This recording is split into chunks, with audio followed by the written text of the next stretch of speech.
Broadcasting from their world headquarters in Texas, it's the Arcade Repair Tips Live Show. The show that discusses arcade repair, restoration, news, and more. Now, here are your hosts, Tim and Jonathan. Hello everyone and welcome to episode 90 of the Arcade Repair Tips Live Show for August 2024. My name is Jonathan Leung. I'm the producer, director, and editor here at the Arcade Repair Tips video series. And joining me today, as always, is Mr. Arcade Repair Tips himself, Tim Peterson. And before I let him talk at all, it's totally my fault that we're late. We had some issues with, kids and babysitters and things like this, and so I want to apologize to you guys for holding on for a little bit. We got everything, I think, sorted now. We're good to go. But sorry for the 30-minute delay there. We're getting started at 6 p.m. tonight instead of our normal 5:30 p.m. Central Time. So, with all that said, Tim, how are you? I'm fine, thank you. There you go. We may have to speed it up a little bit to get out at a decent time, but thank you for being here. We're glad that you stuck around, some of you guys. And those of you watching by recording, thank you for also showing up and listening to us. Absolutely. So we do want to remind you guys that while we're live here on the show, you can interact with us in the live chat. And Tim, we've had some people who've been waiting here patiently. We appreciate you guys for that. So let me come over here to the live chat real quick. We have Encore's Arcade is here, Tim. Robbie J says, never late, always right on time, which is something we always say here. We appreciate that. So YouTube Punk says he'll have to catch the replay. We understand. Unfortunately with the delay, I know some of you guys who are planning to maybe watch the whole show tonight may not be able to do that. Sorry again for the delay. Joe says, always worth the wait, Tim. There you go. Oh, thank you, Joe. Nate says, no worries. Rexer Show said, I showed up just in time. You did. You showed up just in time. Of course, you're always right on time here. Never late. So, let's see. Joe says, you can always try, you can always say you're running late with the bubble guts. No one ever questions that. Yeah, that's true. Tex JYT is here, Tim. He says, here we go. Let's see. Junger is here. He says, tuning in from Switzerland, which has its national holiday today. Happy August 1st to all Swiss. And that is a great holiday. Tim, there are some other holidays today as well. That's right. Here in the U.S., today is actually National Pinball Day. Okay. And the reason it's National Pinball Day is because this is the birthday of one Roger Sharp, Tim. Yes, the man who saved pinball. If you don't know about Roger, he's got a nice movie that's actually called, I think, The Man Who Saved Pinball. Yes. So you should check that out. And he obviously is a big part of pinball history. I don't think it'd be legalized without him. So happy birthday to Roger Sharp. And Tim, there is one more birthday I want to throw out there as well. Happy birthday to our friend Stan. That's right. That's right. Today is Stan's birthday. I will be texting you or calling you here in a bit, Stan. Hopefully you're having a wonderful one today, and we miss seeing you on a regular basis. Of course, Tim, he's still in the East Texas area, moved kind of further away. You're probably the last one of us who saw Stan. So I texted him this morning, though. I did say happy birthday. Good. Well, I'll be texting you or talking to you later, Stan, if you're watching this. So looking forward to that. Hopefully you're having a wonderful birthday. And if today's your birthday, hopefully you are too. So, but if not, happy unbirthday. Isn't that what they say? Right. There you go. So we caught up on the live chat. So again, I apologize for the delay, guys. We're going to get to all of these questions right on time, as we like to say. So let us continue on, Tim, since we have been delayed so much, and get to an update from the previous episode from Krillin18. Now, Tim, you may remember that Krillin was asking about, was it necessary for him to wire up the video output on the JAMMA Harness in order to get video? Yes. And I think we told him it depends on the board, right? It depends on whether or not it's got a VGA output, another video output on it, or if it's got a, if it's only got the JAMMA board output, that may be your only option. And so I'll go ahead and throw this up here, Tim. He says, thank you guys. I worked at an arcade and bar as an arcade tech and recently got a random old standing cab with a 60-in-1 and the original game board. I want to see if that OG board works. This helped greatly. So there you go, Tim. So he's got a 60-in-1 and the original game board for the game. He doesn't say exactly what game it was. I don't think he mentioned it in the original one that we did. And so, but he does have the OG board. So if it's a mispack, that means he may have the 60-in-1 kit installed and have the original mispack board, right? Right. And so he wants to make sure they work. Now, in that case, you will need to wire up that harness, or you will need to wire up that video on the harness in order to test anything that doesn't have a VGA output or some other video output. Because pretty much for JAMMA, that's the primary way to get a video signal, right, Tim? Correct. So there you go. So you may have to wire up video directly to the JAMMA harness. It's not a big deal. It's just, 4 wires, right? Yeah. A green, blue, ground sync, 5 wires. So, I mean, it's not that big a deal. You should be able to do it pretty easily. But thanks for the update, Krillin. And we hope you have a good time getting that OG board tested in that arcade cabinet, whatever it is. So, well, Tim, I think that's the only update we actually had for this month. Last time, we named it Update Independence Day because we had so many updates. But this time we only had one. But we do want to remind you that if we do answer your question here on the show, or even just any question, you get an answer from us and you want to give us an update on it, you can do that by sending an email to questions@arcaderepairtips.com. Tim will tell you we love hearing your updates, right? For sure. So there you go. Tim, we got the Regzer show here real quick in the live chat. He says, I have a question from last show. How do I know if a speaker is shielded or not? And how do I make sure that I buy a shielded speaker for my Superman arcade if that is my problem? So, Tim, how do we know if a speaker is shielded? Well, shielding just basically means it's covered. Right. You know, you don't see the magnet sticking out. Right. Like if you, I can think of back when, old school, when I was thumping in the 80s, you know, with my speakers back there, you'd see that magnet, and sometimes stuff would get all stuck to them and I have to clean the magnets. If you can see the magnet, it's not shielded. Right. So shielding is just a cover over that to keep that from happening. And you can also, if you're buying from an arcade parts supplier, if you contact that arcade parts supplier, they will be able to tell you whether or not the one that you're looking at is shielded or not, right, Tim? Should be. Yeah, so if it's... Most of the time it's going to say it in the description because they want it to know. But if you're looking at that magnet ring, it's probably not. Right, exactly. So if you're ordering, though, from Twisted Quarter, Mike's Arcade, Arcade Shop, any of the suppliers that we recommend, and you have any questions about whether or not you're ordering a shielded or non-shielded speaker, if it's not in the description, just shoot them an email. They can tell you real quick whether it is or it isn't. I will say, though, the vast majority of speakers that you will buy from arcade parts suppliers will probably be shielded.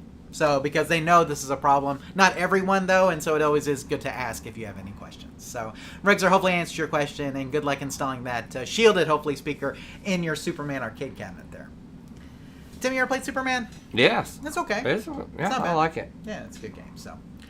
Okay, well, let us get to some questions, Tim, now that we've done the updates. And the first question we have here is from John Laspisa 2711. Does that sound good? So, looks good enough. John Laspisa 2711. Here we go.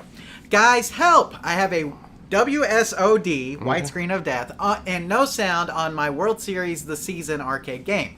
I have power from the power supply and power to the Molex at the main PCB. All the fuses are good. I don't know what to check next. Okay, so Tim, we have a World Series this season. This is an older game. Right. And he's got the WSOD, the white screen of death. Okay, so basically he boots it up, just a white screen. We're getting no sound at all. And so, Tim, what do we need to check? Now, he does say, I think in here, that he has power from the power supply and to the Molex at the main PCB, and he says all the fuses are good. Now, he doesn't say specifically. He just says power. He doesn't say if you check that with a multimeter, obviously. But is there any advice you can give John here in order to help him with his game? Well, that's what we say. We always say always start at power. So it sounds like he's done part of that. I would go even further with it, and I would actually check the power at the board and see if he's actually getting power to the board. Now, if power's going all the way through and you get power to the board, but no video out and all your wiring is correct, you probably got a board issue.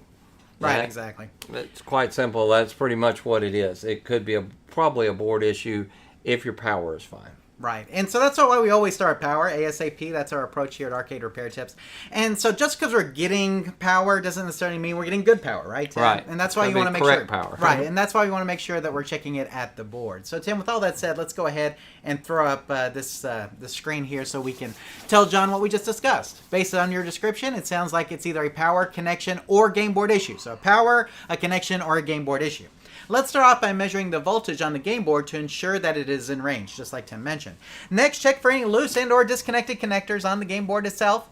And then see our post for our post on inspecting an arcade board for more information on troubleshooting board issues. If you get past the power and the connections and you're pretty sure those are good, next thing to suspect is definitely a board issue. At that point, you will need our inspecting an arcade board video to help you out. So, Tim, I also found some good information while I was looking. Mike's Arcade has a document on Cinematronics, the Cinemat system that this runs on and how to troubleshoot it. And I've got a link here in the slide, but I also have one on the down below in the description for the video.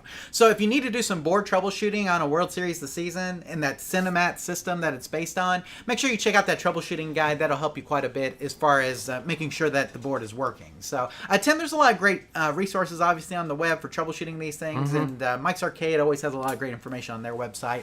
And again, if you need to troubleshoot the board, definitely would recommend that troubleshooting guide on mikesarcade.com. Now, Tim, before we move on, we got a update from John after we sent him our reply. Okay. And so this is what John says. He says, solved. There was a ribbon cable that connects the main board to a daughter card that was barely loose. It's weird how it got loose because the machine hasn't been moved in quite some time. Maybe heat, cold expansion, contraction. So Tim, it actually ended up being a connection issue, which is related to the board though. Right. It was a board connection issue. But he says he didn't move the machine and he's just wondering if maybe it just came loose on its own or if there was something that could have wiggled it. There's gremlins and ghosts and all kinds of stuff in arcade repair. We don't know. We got a question coming up that's gonna we'll reference back to this point. Strange stuff happens, but yes, he is right. Over time, just gravity and stuff sometimes will pull it, or even heat and stuff as stuff contracts and stuff gets loose. But it's definitely possible. Probably the heat and the cold did it. Yeah, so there you go. So I'm glad it was just a connection issue, though, Tim. Yeah, it's an easy easy fix. fix. Right, exactly. So it's always great to have an easy fix, and we're glad that you got your game back up and running. And Tim, obviously, his voltage was good, I guess, since he got that working. So. You know, we always start at power, but I guess the second thing was always start at, next step would be connections, almost. For sure. And then probably cold solder joints. Yep. Yeah, those are always some of the first things that we check when we're inspecting a game that's not working. Absolutely. So, John, we're so glad that you got your board working again. Good luck with your future repairs, and make sure you enjoy that World Series this season, Tim. Obviously, I'm a big baseball fan. We've talked about that a lot here on the show, Tim. And that is not one of my favorite games, but for people who like it, they love it. I've noticed. It is one of those games that is beloved by people. It's okay to me. I think I'd rather play, probably Slugfest would be, a little bit more up my line, but it is still, if you like baseball, it's a fun game to have, and hopefully you have a good time with it. So, John, we're glad to hear you fixed your game, and good luck with your future repairs and all that good stuff. So, coming over to the live chat real quick here, Tim Younger says, today I set up the Le Mans 24 Twin Racer that I recently got. The force feedback is not working, even though the seller said it worked at my place. Any loose wires or menu settings that he should look at, Tim? Yeah, there's normally the force feed. What kind is it? It's a Le Mans 24 Twin Racer. Most of them have, I would definitely check the connectors going up back behind your motor back there. Make sure you're getting power to it because it won't get feedback if it's not getting power. So I would check the connection there for sure. And there's also a potentiometer usually where that turns and stuff on. I can't remember that specific game. But all of that definitely could, especially after moving it, you would notice that it could definitely be something that came loose. Right. So it's either an issue with the motor not getting power or with the connection to the motor, right? Is what you're saying from the board. Like it's not reading. Is it just total loose, like you can't steer or play, or does it just not give you feedback? There's a difference in can't play at all. It just goes left or goes right. If that's the case, then you'd probably got a different issue. But if it's just not quite given that feel, that's probably just a motor connection. So there's usually two wires going up to that motor. I would check those. Make sure you're getting power. And Joe says, World Series Home Run Challenge, great party game. There you go, Tim. So, again, World Series this season, very popular with people. It's a good game. So I love baseball, and I love baseball games, too. So it's good stuff. Well, Tim, let us continue on with our questions for this month. And the next one we have here is from Scott. And Scott writes, hello, I purchased a used 2018 Golden Tee Home Edition. It worked great when I first got it. It started to not power up every once in a while. When it wouldn't power up, you just hear the fan go on and off every 5 seconds. When I turned the power off, obviously the fan would stop. I would go back the next day and it would power right up. I am now at the point where it won't power up at all, and it just does the fan thing. So the 5 seconds on, kind of turn off. Any ideas? Thank you, Scott. So Tim, we have a fairly new game here, something newer than what we usually deal with. A 2018 Golden Tee Home Edition. Now he's saying that for a while there, it would power up pretty good, and then it would when you power it on, sometimes he'd hear the fan kick on for like 5 seconds, kick off. Fan kick on for 5 seconds, kick off kind of thing. So we got kind of like this on off. But a lot of times if he let it sit, it would come on. And now it just does the fan back and forth on and off all the time. So what do you think's going on with Scott's Golden Tee here that would cause this kind of reboot, kind of on-off kind of cycle? Well, being it's 2018, it's probably PC based. Yes. And the fact that he's hearing it go on and off, it sounds like it's having some kind of boot cycle problem or something like that. So I would definitely check the power supply and make sure that the voltage going to it is good.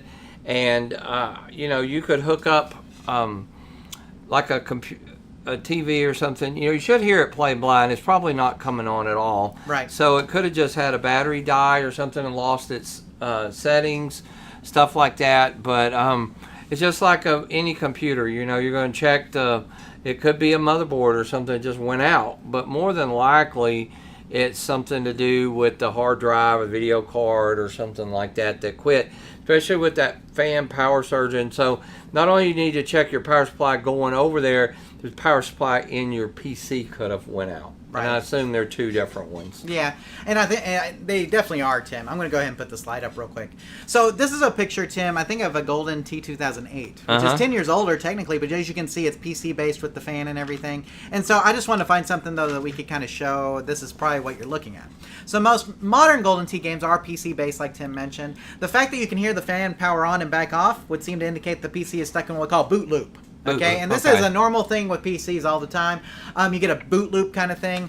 Text JYT just said it could be overheating. That is true, and that is a common thing as well. Typically, as you can see on this one, the case... You have it open. You have it open, right, and so it's kind of hard to overheat because of that. Now, overheating could have caused this problem with that said, okay? So that's always something that could be.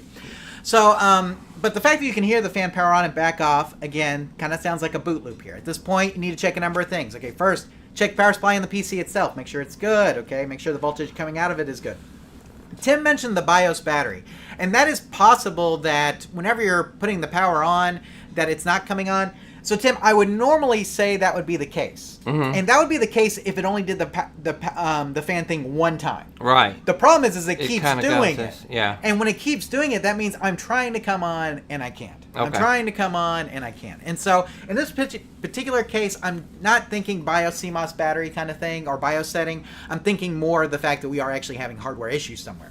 Okay, so power supply in the PC, of course. Make sure the voltage is good. Hard drive, video card, RAM. Okay, are going to be it. Make sure they're all working properly, okay?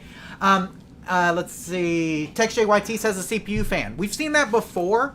The CPU fan, if the CPU fan is not working, I'm assuming what he's hearing is the CPU fan. Yeah, probably. They get really loud sometimes. Right, so the overheating thing that TextJYT is saying is that, like, let's say the thermal compound for some reason just evaporates or is no longer there on the CPU between the CPU fan and the CPU itself. Sometimes if you take that fan off, you reapply some thermal compound and you put it back on, that will help with the cooling if it is an overheating issue. And that may be what he's lending to, is maybe we need to take the CPU fan off, maybe clean off all of the thermal paste or whatever is on there now and put some more on and then put it back on. That may help as well. For sure. But again, the last part would be the motherboard. And Tim, unfortunately, I'm leaning motherboard. And the reason why is because I've seen too many of them, just like this says, check the caps out on the motherboard, as it is very common for them to go bad due to constant usage and heat in the arcade cabinet. Okay? I can't tell you how many motherboards we've seen out of arcade cabinets that have swollen caps. Yes. Especially if they've been sitting on all the time. So common.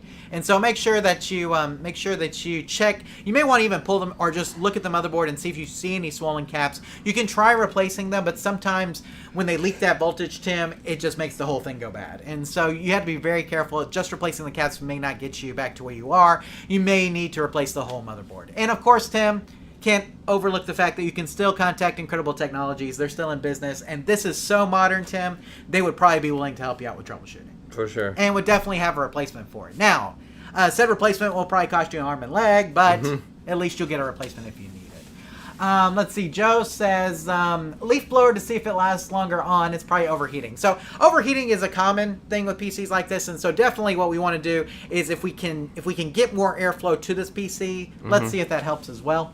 Riggs Show says, call Incredible Technologies. They have great help. Could be the hard drive if it restarts. Old hard drives go bad. Absolutely. Hard drive on this, RAM, video card, those things are definitely things to check. So, Tim, I hate to say like you need to check everything, but you kind of need to check everything. Right. I mean, everything related to the PC at least. So, and it's kind of the fact that it is PC based. You might have a friend or somebody that they don't know about arcade games, but maybe they're good at fixing computers. Right. This is actually could be some help, if, right? Because it's a computer problem of some sort. Absolutely. More than likely. Yeah, so going the PC-based route. If you have a friend, again, that works on PCs, that's a great way to do some troubleshooting. It's no different than any other PC that you buy.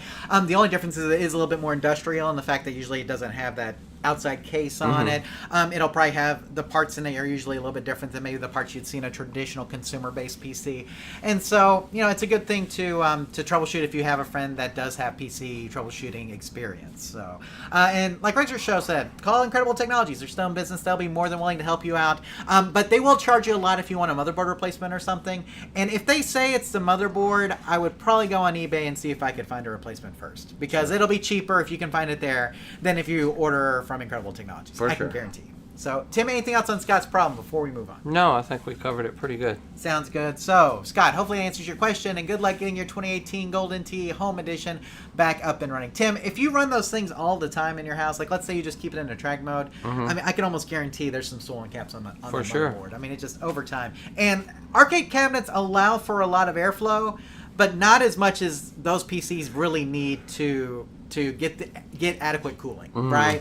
And that's why we would recommend anytime you have a PC in a cabinet that you put airflow in from the bottom and out from the top. Right. Just to get all extra the cold air in, hot air out, just so you get good airflow through there. Always recommend that. So. And thanks for everybody for chiming in. Look at this. I like getting help. So that's always awesome, Tim. Thank you, guys. Absolutely. So. Okay, Tim, let us move on to this next question. And it's from Gendo3S2K. Is that how I say it? Yeah. Gendo3S2K. You guys are really, really challenging me with the YouTube names, I feel like. I think so. But anyway, Gendo says, my monitor was working fine until I moved the cabinet to a new location. Now it plays blind. I do have net glow. I checked all the connections to make sure nothing came loose and it's all good and tight. Any ideas?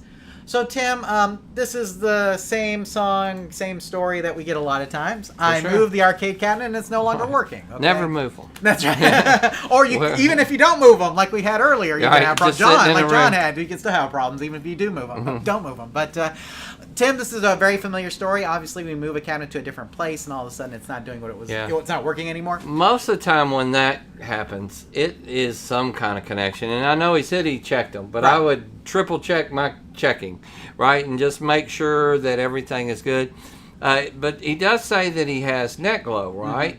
So, I mean, weird as it sounds, it could be that it was just time whenever you moved it, you powered it back on. It maybe if it would have stayed there, the next power on it would have happened. Stranger things have happened. You tend to think it's part of the moving, but maybe it's not. Maybe it was just time for your monitor to go out. In that case, we have a video on checking all those things that could be causing that and troubleshooting games that play in blind.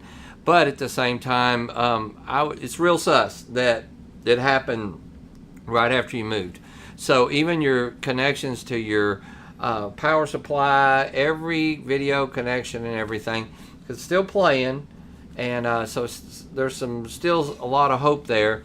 But the fact that you're getting some net glow and no picture, though, I'm really concerned with the other wires going up there. Make double, triple check. Absolutely. And look at you putting some hip terms in there like sus. Yeah. I see you're updating your vocabulary. Okay. Yeah, absolutely. Now, my kids, they use sus a lot. A lot of, what's the game that I forget the name of the game that they play with that. Among Us, that's it. Among Us. They play Among Us, So, but anyway, yeah. So I think everything you said though, Tim, is right up the alley here. Now the net glow, I think, does indicate we're getting some high voltage, which is good. But if it's playing blind, it could be something with the input wiring. That's probably why we're at. That's where I'm at. Yeah. Check those cold solder joints on the back side of that. Absolutely. So let me go ahead and throw this up here, Tim. So since you recently moved the cabinet and the monitor stopped working, there's a good chance you're having a connection issue of some sort. We definitely recommend checking all the connections again, especially the monitor input and power wires, to ensure that all these are connected properly. In fact, you may want to lift the monitor input connector from the chassis and reconnect it just to make sure that it's making a good connection, right, Tim? Yes. And check the harness end too. There's nothing saying that when you move the cabinet, the harness end didn't have like maybe some suspect pins or something like that, like maybe when they crimped the pins onto the wires. They didn't crimp them right, and one of them fell out or something like that. Or, Tim, how many times have we seen wire nuts on monitor input connectors? Yeah, all the time. Exactly. So maybe one of the wire nuts came undone on one of the input wires. Could have been that as well. So make sure you check that monitor input wiring. Power wires are probably fine since we are getting the net glow, but we'd still want to check them just to be on the safe side. Now, there is a chance that moving the game jostles something on the monitor chassis and caused it to stop working, or like Tim said, it may just be time. It happens. In this case, check out our post on troubleshooting games that are playing blind for more info on the repair. And Tim, I got a picture of you from that video. Yep. There you go. That's how old it is. Yeah. So, I had darker hair then. Didn't wear glasses. There you go. I think you still wore glasses. You didn't wear them in public as much. Probably. Yeah, probably but not. I was about to say, I know you had glasses at that point. So, Tim, anything else before we move on here for Jendo's question? No, I think so. I think we're good. Sounds good. So, Jendo, hopefully that answers your question, and good luck getting that monitor working again. I know it's so frustrating when we move a game from one place to another and it stops working, but we're confident that if you check out those connections, maybe do a little bit of troubleshooting on that monitor chassis, you can get that game back in working order. So, Tim, I skipped over Junger's update that he had on the force feedback real quick. He says it works and it steers very lightly, but no force feedback. Okay. So it is steering, right, but no force feedback. So that makes me think, in the same way, you could have a bad motor, but you got to be getting power up to the motor. So really check those two connectors going up to the motor itself. Absolutely. Probably a red and a black wire. Yeah. Nate had a couple more tips here for, who was that, Scott, that we had with the PC. Nice. He says, make sure you take the top off of it. Okay, so hopefully it's already open, like the picture that we showed, but if it's not, you want to do that. And if it is a PC-based one, he's like, and he just says best to take the top off of it. Rexer Show says, I leave my GT open and added a small fan. So he leaves his Golden Tea cabinet just open and added a fan into it. Hey, if you're at home and you can leave it open without kids getting into the back of it and stuff, then by all means, it's a good idea. So let's see. Oh, Joe says to Jendo, you can try moving it again. It might fix itself. It's true. It's weirder things have happened, right? For sure. So, try moving it a second time. Maybe you'll be fine. So, but Jenda, hopefully we answered your question. Tim, I think we have another one about some playing blind issues, and so we're going to refer back, I think, to this here in a bit. So I'm just going to kind of throw that out there. But hopefully we gave Jenda a lot of things to think about, and hopefully you can get that game going. Okay, I think we're caught up on the live chat. So it's time to move on to the next one, Tim, and this one is from Russell. And Russell says, thank you, thanks for your YouTube videos regarding fixing original arcade machines. I find them informative. I am currently in the process of trying to refurbish a full-size original arcade machine using an iCade 60-in-1 PCB. I would really appreciate any advice or a link to a relevant video. Thanks, kind regards, Russell. So it sounds like Russell may be entering the wide world of arcade repair, Tim, and he wants some starting points on where he can he's trying to refurbish a full-size original arcade machine using a 60-in-1 board, and he doesn't tell us the story of this game, Tim. It could be that the board is bad, it could be that we've got power supplies gone, or it could be just an empty cabinet of some sort. He doesn't tell us whether or not it's actually a working cab. We're assuming not. But Tim, what kind of like videos or links or information can you give Russell here as far as the 60-in-1? The two that come into mind, it sounds like he could be new, is to watch our video on the JAMMA standard and learn about what JAMMA means and wiring and all that, because we talk about that some, and all 60-in-1 boards are usually JAMMA. Right. The second video, though, I think would probably help. If he just watches one, watch this one, right?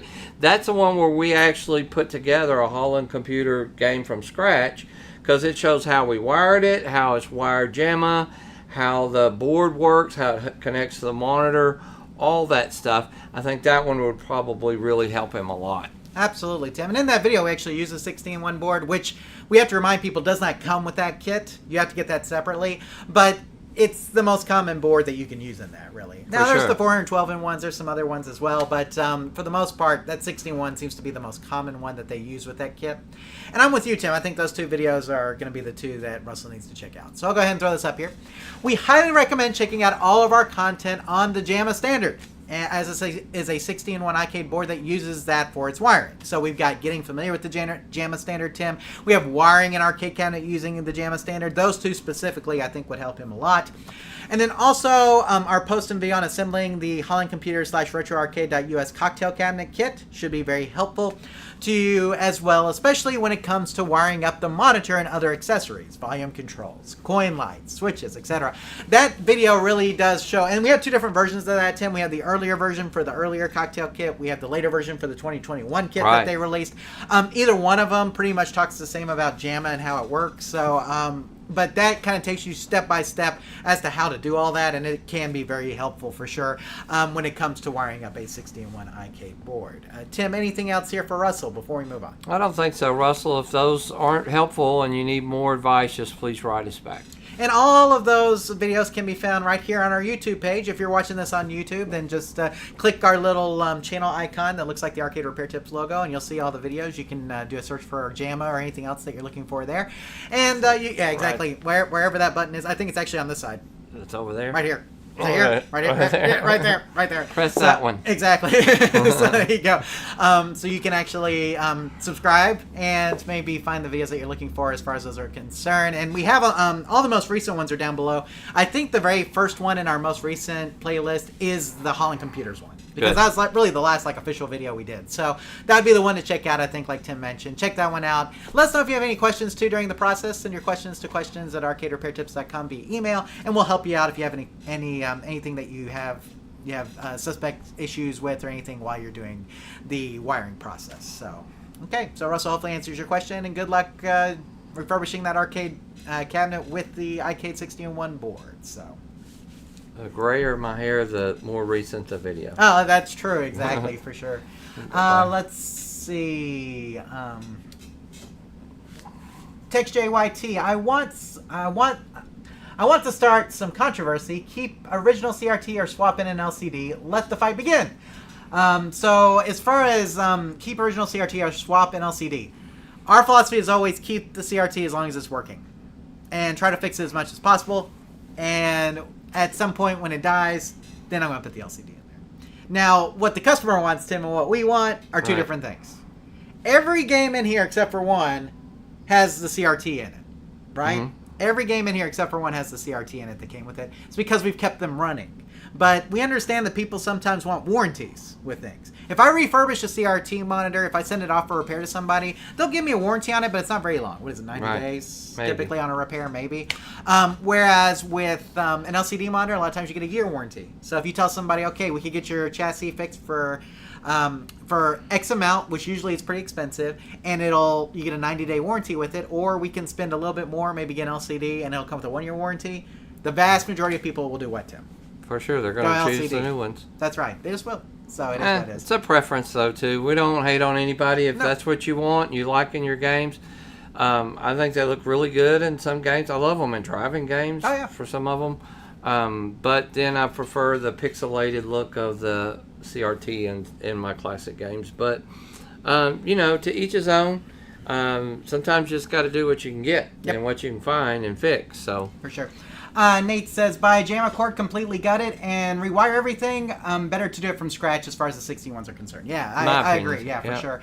Let's see. Nate says, the Unico all the way and don't look back. I'm so tired of paying for chassis to be fixed. So the new Unico 4x3 monitors, Tim, are very popular. Everybody who has them says they're really good. There were some questions about resolution issues and things, but I think all that's been kind of ironed out now. Okay. And so I've heard really good reviews ever since. So Unico, yeah. A good way to go if you want to go that way. LCDs are great for any arcade that provides VGA already. And that is true. If it already has a VGA output on it, makes it easy, right? Sure does. I mean, there's just not a whole lot that you have to do with it. So if you don't want to pay a lot for a Unico, Nate says you could buy a cheap $20 VGA monitor and make a bezel, easy peasy. If it has a VGA output. We are not huge fans of the GBS 8200 video converters. I know a lot of people use those, and it's a really cheap way to get a game going.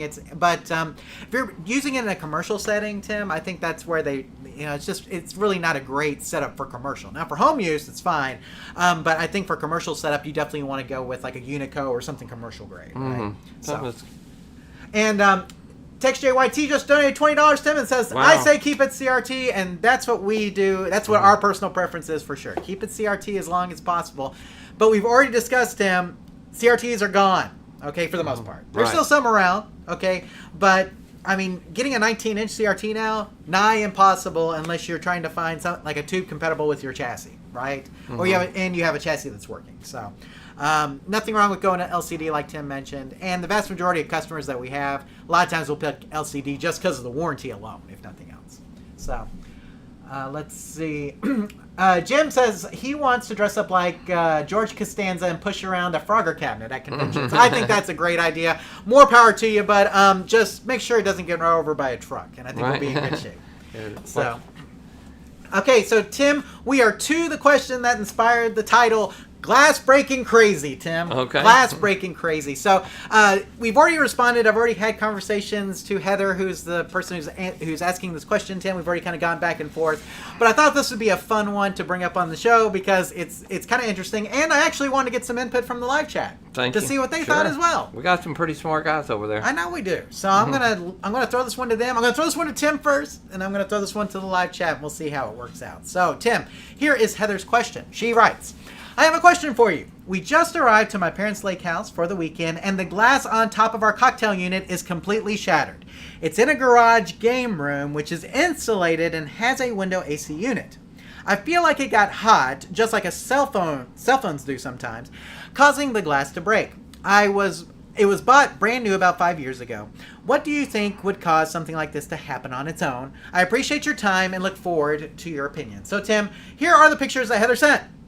Okay, and so this is a barrel-style multicade cabinet, it looks like, with the 3-button setup, so probably an iCade 16-1 board in there.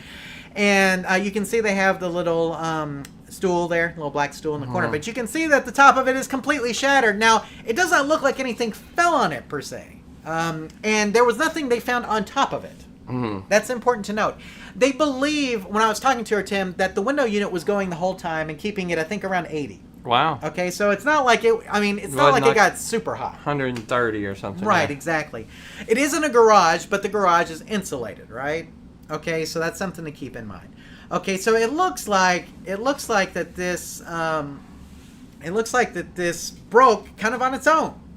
Okay, so Tim, what do you think happened to Heather's cocktail glass? And same to the live chat over here that I'm looking. I know you guys can't see it. This is where I look at the live chat. If you didn't know, I see you guys over here. So if you have any ideas of what could have happened, please let us know as well. But Tim, I throw it to you. This one is a head scratcher because normally, we learned a long time ago for every reaction there's equal and opposite reaction, right? Sure.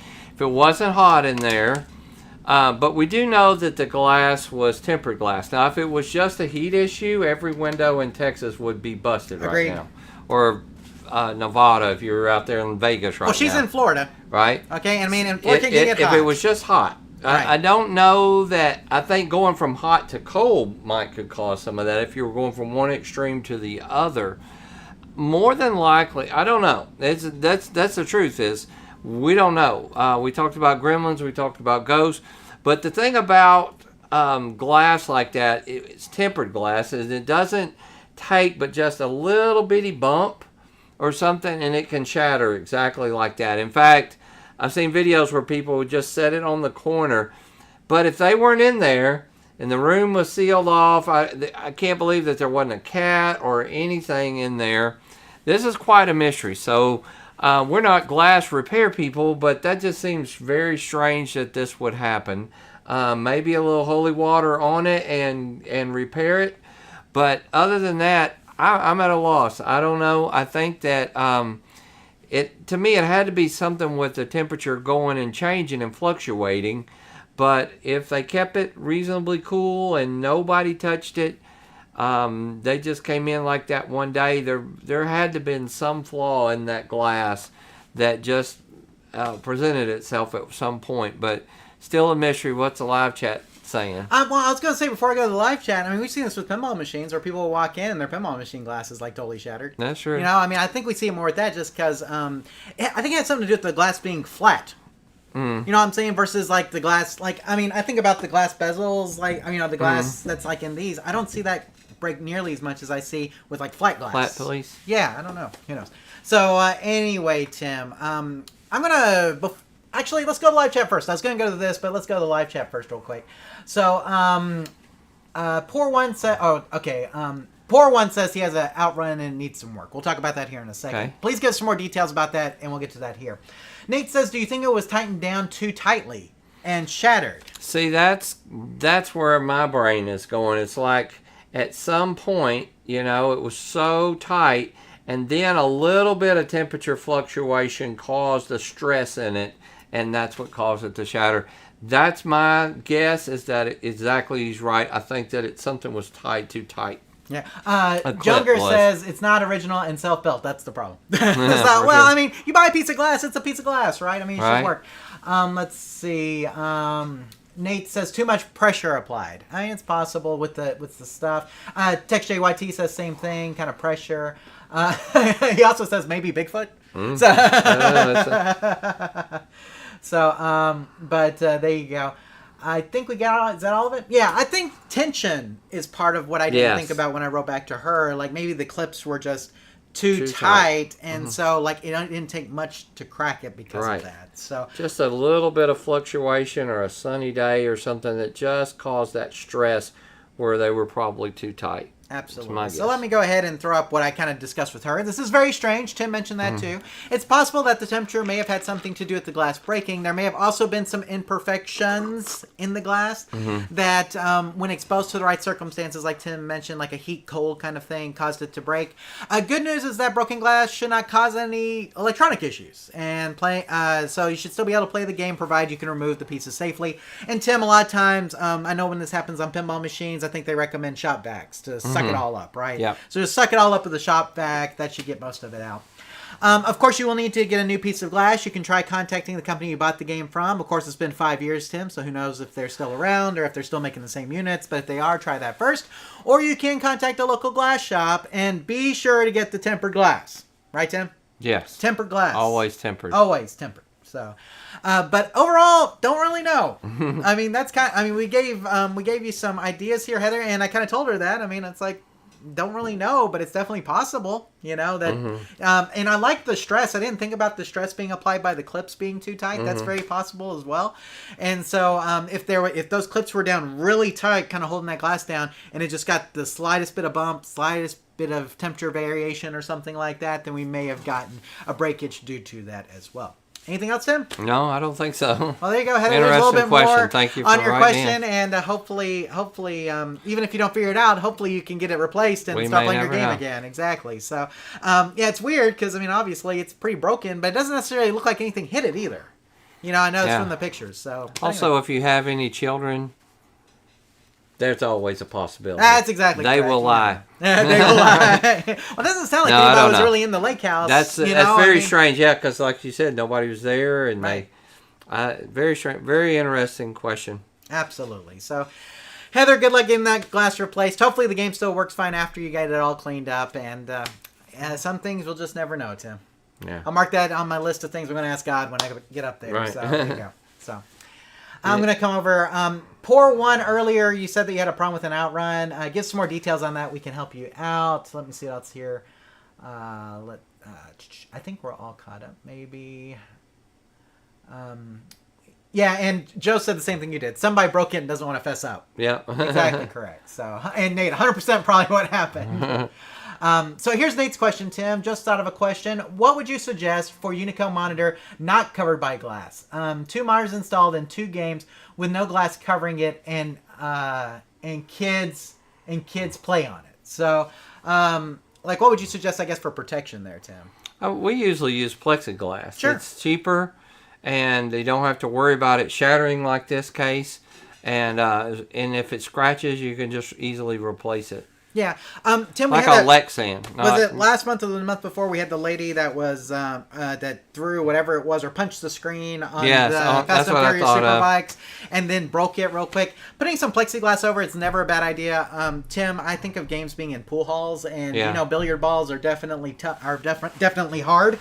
Tim, I have a pool table here and I have a billiard ball. Actually, our table is the pool table. One of these days, I'm going to get back to actually playing pool on it. But these billiard balls, if they go at one of these things, they can break all sorts of stuff. So I think Plexi is a lot better. Like Tim mentioned, it's cheaper, and it does give you good protection for your Actually, money. the first time I saw a picture of her cocktail shattered, my first thought was, I wonder how close to a pool table it is. Yeah, exactly. Right? You just never know. So he says plexiglass won't really fit it. It was not made for plexi to cover it. So you can get super thin plexi. Like super thin. I mean, what, 1/8 of an inch? Yeah. You can get 1/8 of an inch plexi, but you need to make sure that whoever cuts it does a really good job, because sometimes it can break really easily if it's that thin. You have to be careful. Now, I don't know how your cabinet's designed. Just depends on the cabinet design. But if it's for home use, to be honest, I mean, unless your kids are that violent, I mean, they have to punch it, hit it, throw a pool ball at it. Right. If they're just playing the game and you're okay with it, don't stress over it. Absolutely, for sure. So, he says if you see an Astro City monitor, it's in one of those. Astro Cities, though, I thought had a covering for them. I thought they had like a bezel thing that went over them. I can't remember. So, yeah, I mean, if you don't feel like you get plexi or glass in there, I mean, as long as it's for home use, I don't think that'd be a big deal. If it was for commercial use, I would probably figure a way to do it for sure. So, Tim, obviously, I have a Dynamo cabinet over here that has the that has the LCD in it with the glass piece against it, and so I had to reorient that monitor to get it like that, though. Like, I had to remount the monitor in the cabinet to get it like that. It was a pain, but it was worth it. So I will say that. He says it's being operated in an arcade. You may be like on the Fast and Furious Super Bikes, Tim. You might be able to get some clips that you can clip the plexi onto the monitor with. So if it's just like the monitor exposed, you may be able to get some clips made that would clip the plexi onto the monitor via the sides. Yeah. Think like cocktail table. I'm not quite sure. If you can send us a picture and let me get a really good look, I might can come up with some better ideas. I'm trying to figure out exactly why you wouldn't be able to put a piece of plexi over it. That sounds good. Questions at arcaderepairtips.com. Nate, send over a picture. We'll take a look at it. Okay, Tim, let us go ahead and, wow, we're already to the quick questions and answers. Who would have thought? So for those of you guys who may be watching for the first time, this is the part of the show where I rapid fire Tim, usually 2 to 3 questions, and he rapid fires back answers for these 2 or 3 questions. These are a little bit shorter questions than what we had earlier in the show, and so we want to knock them out real quick. Just do real fast, 1, 2, 3, TKO kind of style of these questions. And so, Tim, with that in mind, let's go ahead and go to these questions, shall we? So the first one's from Tony A. Poole, 1117, that says, can you help with the Namco 25th Anniversary Edition cabinet? I have sound, but no video. Then we have Marsha that says she just bought a Cherry Master and it worked okay for a week, and then the monitor looks all chopped up on the screen. Could it be the board, she asked. And then Jason with a track and field, timely with the Olympics, of course, that was restored a couple years ago and the monitor was installed. The screen works, but the figures, he says, on the screen are not clear and look distorted. What is causing this thing? So again, Tony with a Namco Anniversary Edition with sound but no video. Marsha with a Cherry Master that has a chopped up screen now. Could it be the board? And Jason with a track and field that has figures on the screen that are not clear and look distorted. So Tim, with all that in mind, let's take them one at a time. So the first one here is Tony's about the 25th Anniversary cabinet. So he says he's got sound but no video. So what's going on? Well, that's what we talked about earlier, is playing blind. Right. And he needs to watch our video on that. Okay, sounds good. Marsha has a Cherry Master, was working fine, now looks like a chopped up screen. Could it be the board, Tim? Well, it could be, but it's more likely the monitor. If it's playing and working okay, you just can't see it. And without any pictures, what does she really mean by chopped up? Is it scrambled or kind of scrolling? Those are probably sync issues that you could adjust out, but we need a better picture of that. Sounds good. And then Jason, of course, had the track and field with the figures distorted, Tim.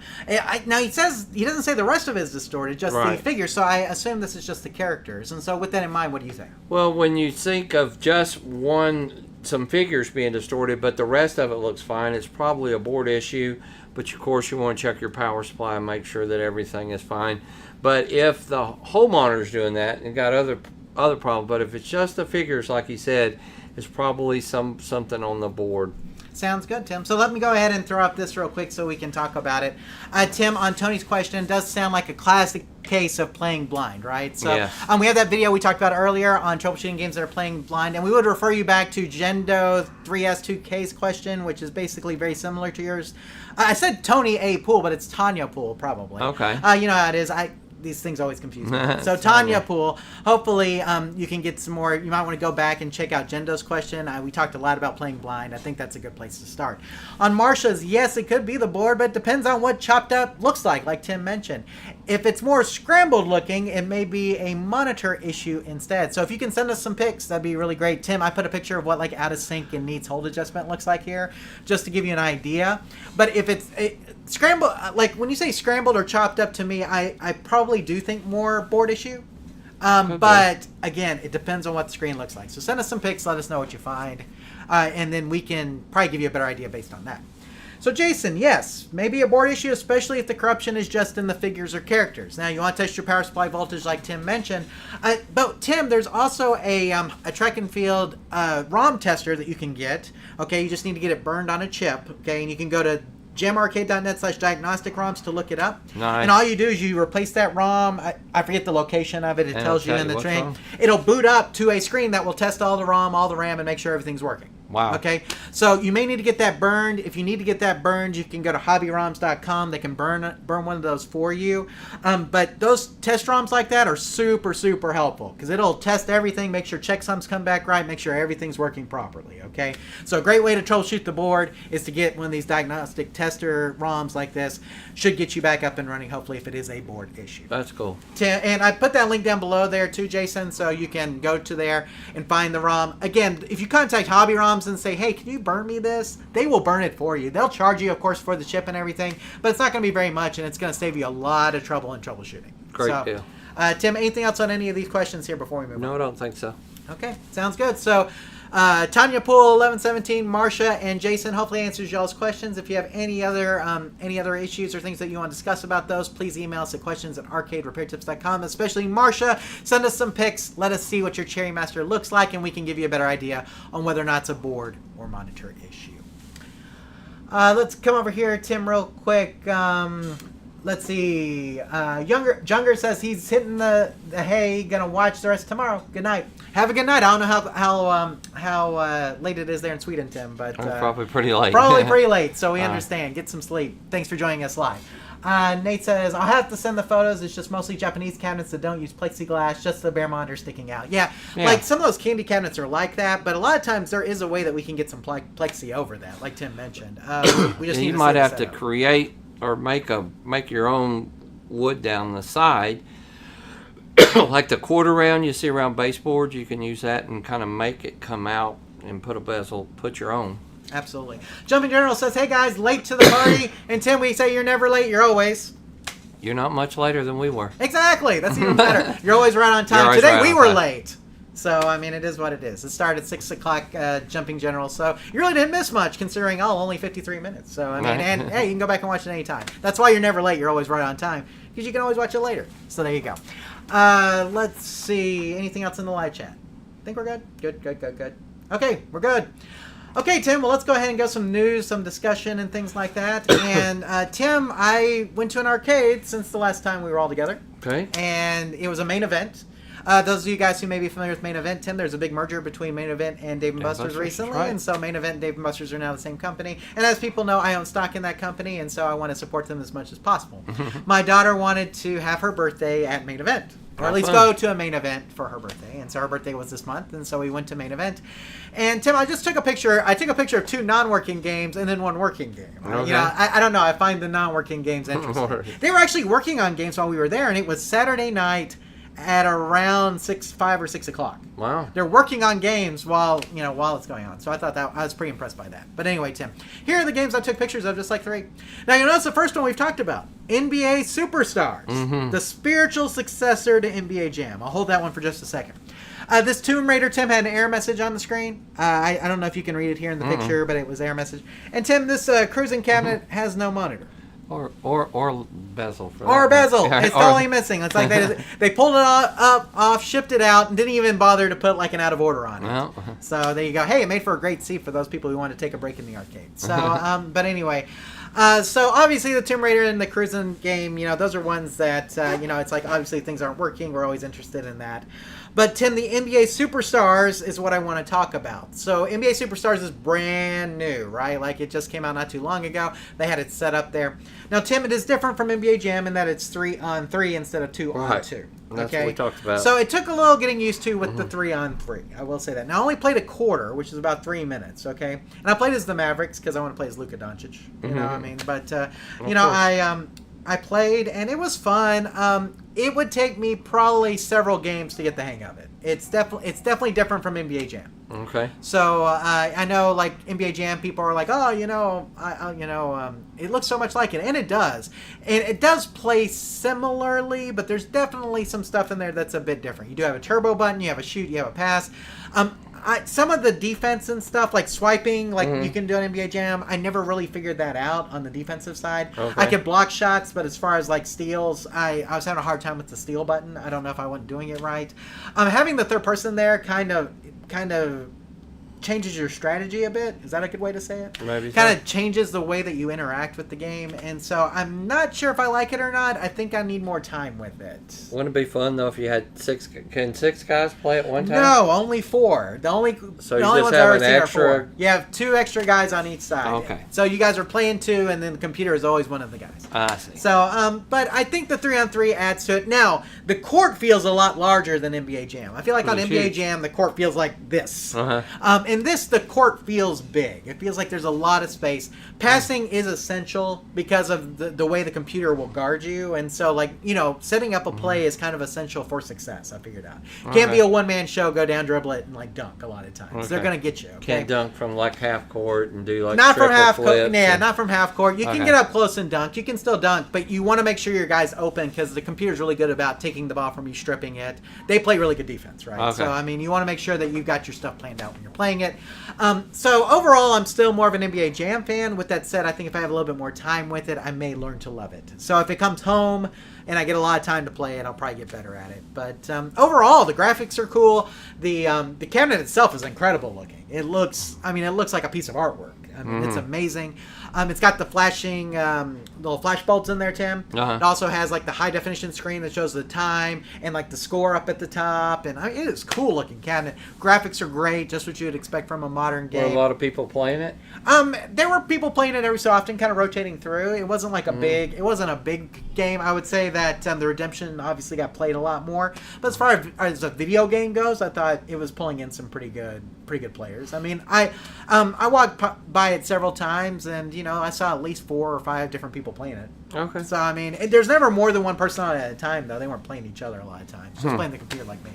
So, and I waited till it was empty because I wanted to be able to just kind of play around. I didn't necessarily want to play somebody, especially somebody better than me, right? So I wanted to just kind of get the hang of it. So, but overall, I liked it. I think my impressions, I would say good. I wouldn't say excellent. I wouldn't say, bad. And it probably averaged to good as far as graphics, presentation, excellent. Gameplay, decent, good. I think I need more time with it to know for sure. Okay. So, there you go. But Nate says, I have one last question. I have a Carnival that has a K7000 chassis that died, had repaired, and then died again. Used a Chinese chassis that fit the tube, but cannot for the life of me sync it all up. The chassis did not work using the other JAMMA boards, but chassis did work using the other JAMMA boards, but Carnival didn't want to sync at all. Tim, there may be a setting for Carnival as far as 25 or 15 kilohertz.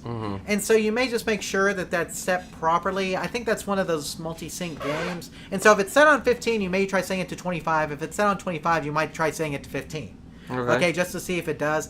Technically, for a K7000, it would be 15, but you got to remember those Chinese JAMMA harnesses sometimes are multi-sync, and so it could be that whatever you've got the sync set to is not right, and so make sure the sync is set on the. If it was K7000, like I said, it should be 15 kilohertz, but just double check that just to make sure.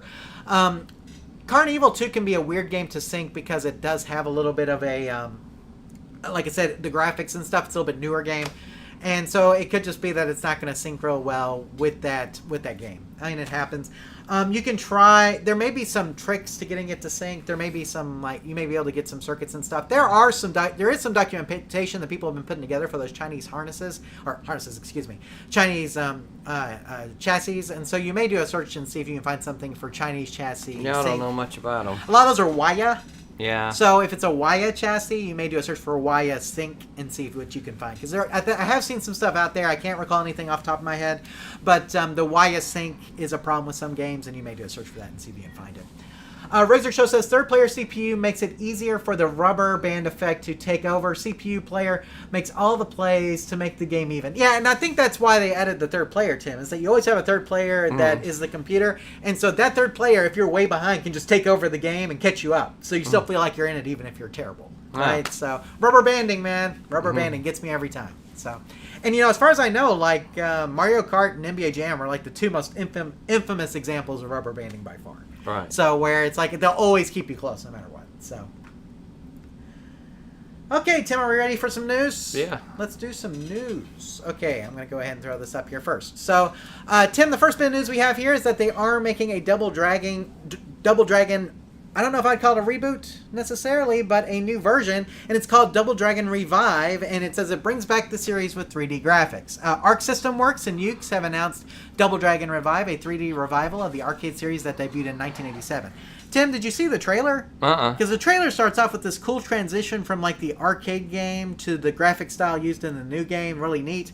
Now, it's unclear whether or not it's a remake, like I said, or a new story, but we do know that Billy and Jimmy Lee are returning. So if you're fans of the original arcade game, the two brothers that were in the original game, Tim, you will get to play with. So there you go. Tim, I do like it when we have these remakes, as long as they don't go too outside of what the original game was. Agreed. And so hopefully this will be a spiritual successor to the original arcade game. Tim, were you a big Double Dragon fan? I know that's a game now that seems to command a lot of money. Yeah, I liked it. I mean, but when it first came out, it was kind of revolutionary and fun and different, from most games. 2 players simultaneous. And There scroll. wasn't a whole lot of 2-player simultaneous games at that point, Tim, where you didn't have to play against each other. So the side-scrolling beat 'em up kind of thing, Double Dragon was one of the first pioneers of that, and so I'd like to see this get a reboot. Hopefully it's good. Ukes is a great developer, Tim, that has made so many great games over the years, and so I'm hoping, and Arc System works the same way. I'm hoping between the two of them, Tim, this will be a respectable revival or remake of the Double Dragon series. So. Yeah, it deserves a remake. Yeah. Will it be an arcade game or just a console release? I'm betting it's just going to be a console release. Probably. So now, if you have a PC-based arcade cabinet that you have emulators on, or Steam or Epic or something like that on, you may be able to play it that way if you want to. So you can play it on an arcade cabinet, but I don't think it's going to get a wide arcade release. So, anything else, Tim, about Double Dragon? No. Okay, Tim, well, I did want to bring this up that over the last month we had Prime Day. Right. And we posted a lot of deals, and I just want to discuss some of those deals right now in the Prime Day 2024 news and discussion portion here. So, Tim, they had the Attack from Mars Williams Arcade 1-Up pinball machine on sale for $449. Which is what I think that's what I paid for mine, except I had a coupon on top of that when I got it. That's a really great price for this cabinet. I think for what you're getting, it's really good. Now, people have complained that the boards in them tend to die because of the overheating, but I haven't had that problem. Mine is still working, still going strong, no problem so far, so I'm just going to cross my fingers, keep praying that we're not going to have any issues with it. But Tim, it's fun to play. And with the update that they released, it took out a lot of the lag that was there before. Remember, we played it before and after, and the update really got rid of a lot of the lag. So make sure that if you do buy that if it doesn't have the update already installed, that you do that. Tim, they put one of the GBS 8200 video converters on sale for like $24 or something like that, Tim. Nice. That's about as cheap as we ever see them, $20 to $25. And so, again, we're not huge fans of these, but it's a really cheap way to get a game up and running if the monitor's not working and you just want to use an off-the-shelf monitor to replace it. So, again, really good deal there. Tim, there's a lot of arcade neon signs and things that were on sale, or like LED-based signs that were on sale. The Xbox Series X that they had for $369, $9.99, like sold out almost as soon as I posted it. It was such a quick deal. That's a really great price, obviously, for the Xbox Series X, and so hopefully a lot of people got to take advantage of that. The two other deals that we posted, Tim, were multimeter deals. We had the Astro AI multimeter, which we actually have this multimeter, Tim. We've used it, and it's a decent multimeter, especially I think it was $16 is what it was, something like that, $16.99 for $17 for a backup or for a beginner multimeter. It's great. It does have the continuity beep test on it, which is something that we like. It also is an auto ranging meter, which we also like. Now, Tim, if you wanted to do the Fluke, of course, they had some Fluke models on sale as well. I think this is the 15B Plus for like around $115 or something, Tim. Nice. And so if you wanted to upgrade to a Fluke, that was a really good time to do it as well. Hopefully some of you guys got in on some of those deals, because Prime Day, Tim, is the one day of the year that I do feel like we get some better deals than usual. This Black Friday would be another one, of course, and then like right after Christmas when they're trying to clearance things out, I feel like we get some good deals. And so hopefully you're able to get in on some of these deals while they lasted on Prime Day. Tim, did you buy anything on Prime Day? I bought 0 on that day. There you go. I think I bought at least 2 items. None of them were arcade related. John might have bought some shoes or something. Yeah, I was about to say I didn't buy anything arcade related, but I definitely bought stuff because I mean there are some good deals to have for sure. So if you bought anything, please let us know. We'd love to hear from you. Let's see. Jumping General, I have a restored Double Dragon arcade cabinet. Loved playing it back in the day on my NES. Yeah, so I played Double Dragon 1, 2, and 3 on the NES back in the day, Tim. I definitely played them more on the NES than I did at the arcade. So, but man, the Double Dragon series is great. Love those games. Battletoads and Double Dragon was awesome too, Tim. You could play as either of them. So a lot of great memories with Double Dragon. Billy and Jimmy Lee fighting your way through things, Tim. So. Okay, now Tim, every so often we got some sad news, and this is some of that. So it's being reported by Pinball News that Haggis Pinball is in liquidation, Tim. So Haggis Pinball is an Australian pinball manufacturer, and they made the Celts and then the Fathom/Centaur Revisited, which we had talked about, I think, on some of the live shows. So unfortunately, they are no longer in business and will be liquidating assets to pay their creditors.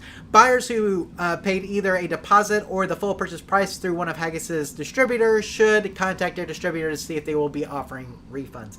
Tim, this is so sad because, I mean, we never want to see companies go out of business. No. You know, especially companies that are doing pinball or arcade-related things. And so, but Tim, it's got to be, you think about Australia, you think about sourcing parts from Australia, you think about shipping over to Australia, exactly, shipping from Australia. And I think they probably had a lot of significant challenges that they were trying to overcome. Any thoughts, Tim, about this as far as Haggis Pinball, the games they made, or this liquidation sale? No, but they are liquidating some parts, so maybe if there's something that you need or just want, or hopefully you can help them pay off their debts by purchasing something too. Yeah, and Tim, I hope this is not the first. I hope this is not the start of a trend. Hopefully, this is a one-off, and that we're not going to see any other pinball manufacturers go out of business. But you never know. So I mean, hopefully, Haggis is going to be just one right now. But I will say, Tim. Just talking about the economy in general and earnings in general, did you see that McDonald's and Starbucks are both down as far as sales are concerned? And so I think that does mark... I'm surprised, really. I think that marks the time in the economy. I mean, I'm not saying we're in a recession or anything, but it does seem like maybe the start of one. I think a lot of people are struggling right now, and so they may be cutting back on some of the luxury items like pinball machines or fancy high-dollar coffee like Starbucks or even McDonald's in some cases. And so not eating out as much, I think, would be more of a McDonald's. I think so. And so with all that in mind, it may be tougher for some of these smaller amusement companies like Haggis to stay in business because people are tightening their wallets a little bit. Inflation is hitting us all hard. I know it is. I know it's hitting you hard. It sucks, man. Inflation just sucks. And so unfortunately it means that, the buying power you had even a year or two ago is different. You can't buy nearly as much for the same amount of money. And it makes it hard on everybody. And all of us have to make cutbacks where we can.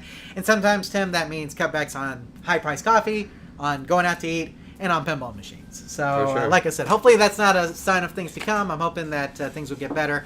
But we are sad to hear about Haggis, and hopefully they'll be able to pay off all their debts with the liquidation sale. So, coming over here real quick, Nate says, never knew there was a Battletoads arcade game. Looks great. There was. Yeah, we've seen it at a Texas Pinball Festival and other places. Yeah, and auctions and things.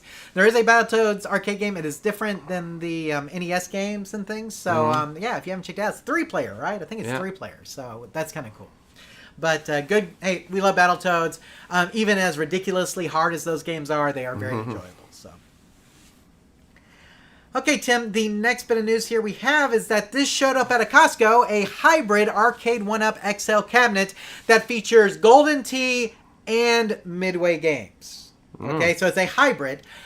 So a new Arcade 1-Up XL cabinet has been showing up at some retailers, specifically Costco, Tim, and it seems to be a combination of the Golden Tee 8-in-1 and the Midway 12-in-1, which gives you a 20-in-1 cabinet. Price is $600. Now, Tim, I have a close-up shot here of the control panel, and you can see where the joysticks are in relation to the buttons and how I wondered how they were going to do that. And how wide the buttons are. You see how they're kind of far apart on each side. In fact, I would say if you're the second player, man, your hand may be hanging off the side of the cabinet there with those two buttons and the way that they're placed. You do have the trackball in the middle for the Golden Tee games. Tim, overall, what do you think of that control panel setup and the setup of the cabinet itself? It's a lot of games. Yeah, I mean, you're getting 20 games. It's kind of ugly. Yeah, the marquee really is not my favorite there with the half Golden Tee, half Midway. The Arcade Classics that's on the control panel looks something straight off of a Game on Graphics website or something like that. You know what I'm saying? With that Arcade Classics there. So, I mean, it's kind of just this hybrid weird cabinet. Now, here's the thing. It's nice to have all those games in one cabinet, but I think I like the way they've done it where they've just themed each game specifically for the games that are in it instead of doing the split. But, Tim, there's probably a market for this, and they're probably going to sell some, right? Not me, but right. If it was $199 at Sam's, I'd probably pick it up. Oh yeah, absolutely. But I mean, yeah, I like the games where they're themed specifically to the games in the cabinet. And this is just like where they took a mishmash of two cabinets. Like a MAME. Right. We're getting closer to like a MAME. And I know that the original cabinets are MAME too, but I feel like they did a lot of work to make sure they play like the original cabinets and that like all the artwork matches and things.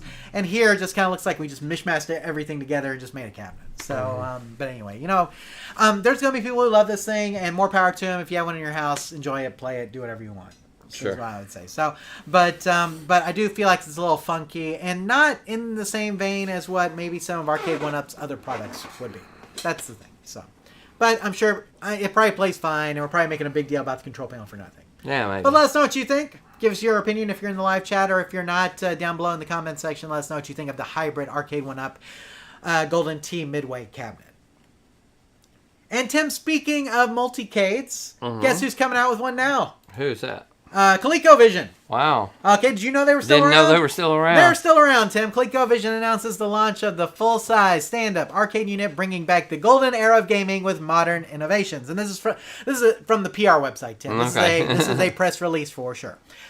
ColecoVision is releasing two full-size stand-up arcade units, a 24-inch for $1,950 and a 32-inch for $2,300. The arcade machines will feature the ColecoVision iconic branding and come preloaded with 40 ColecoVision games and the ability to add ROMs from various gaming systems. Cabinets can be pre-ordered on their website at www.coleco.vision and use code Coleco10 for 10% off. Now, Tim, what do you think about the cabinet? So it's interesting. They went from a console base, so now they're making an arcade game with console games in them. Right, exactly. Now, you can add your own games, it says. Right.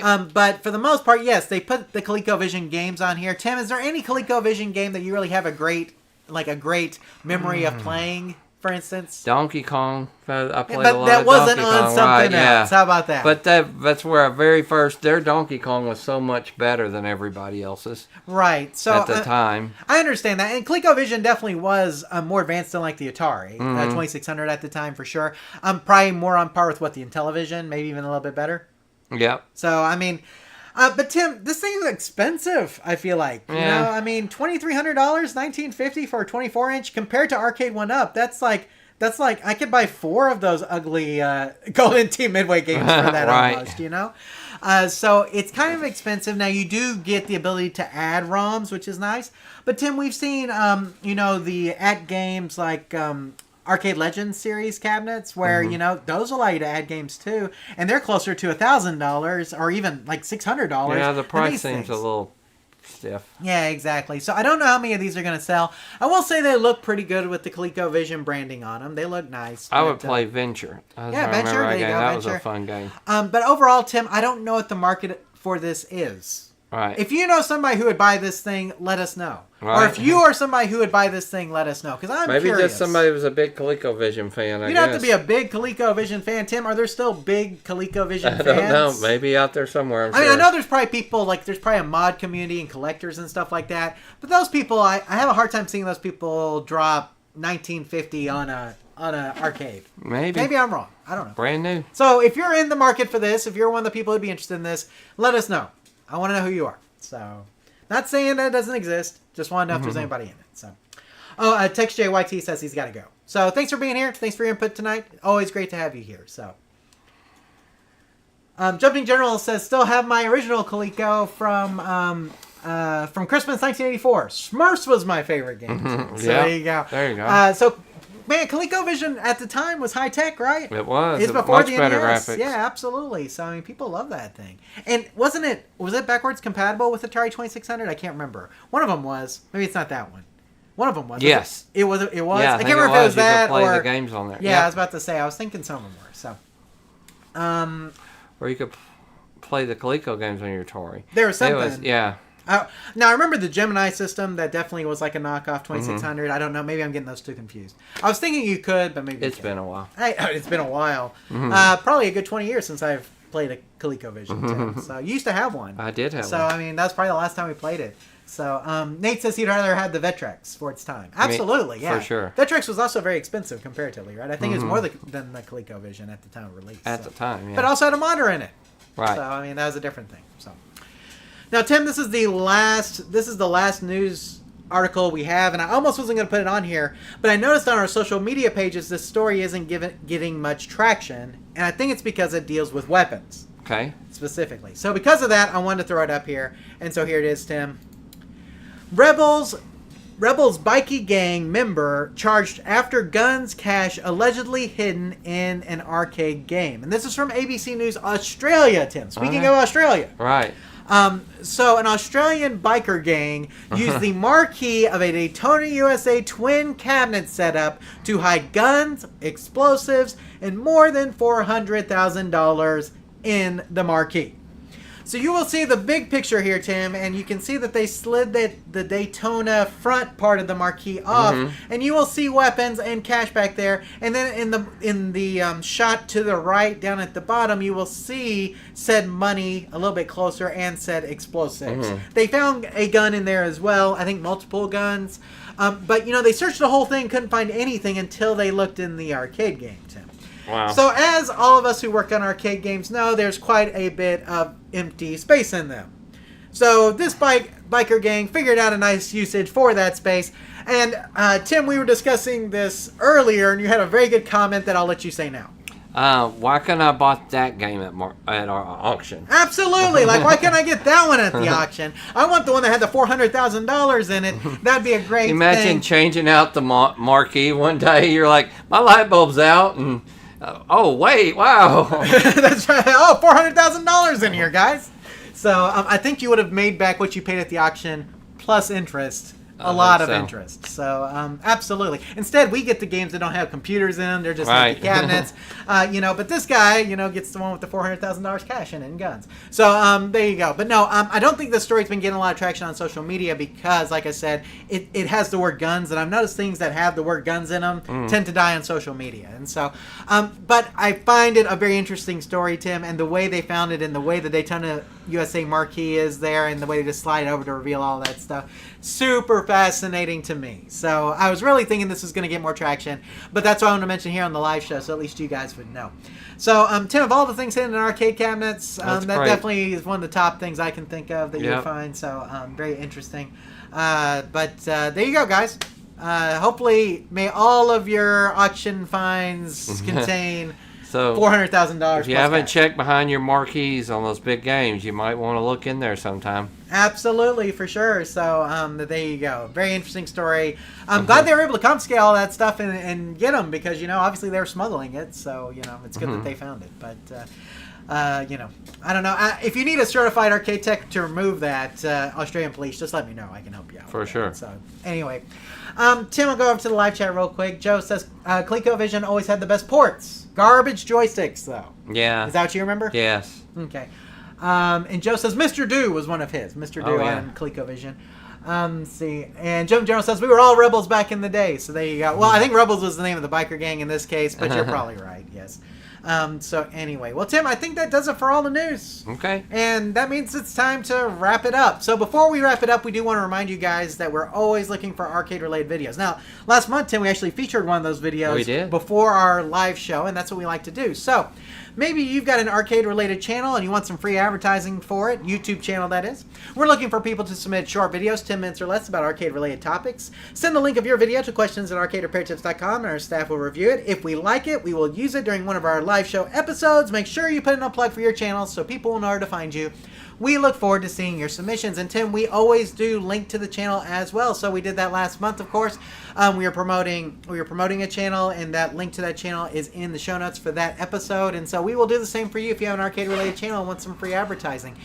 Tim, trying to get monetized on YouTube now is difficult. Yes. We've been monetized a long time because we've been on YouTube a long time, but there's a lot of you guys who may have fairly new channels and are having a really hard time getting to monetizations.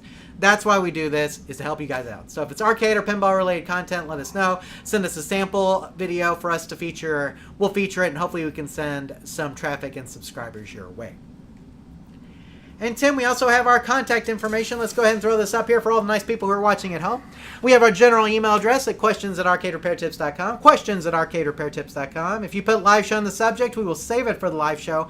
Otherwise, we will answer it whenever we get around to it. Again, best way to get in contact with us is via email at questions@arcaderepairtips.com.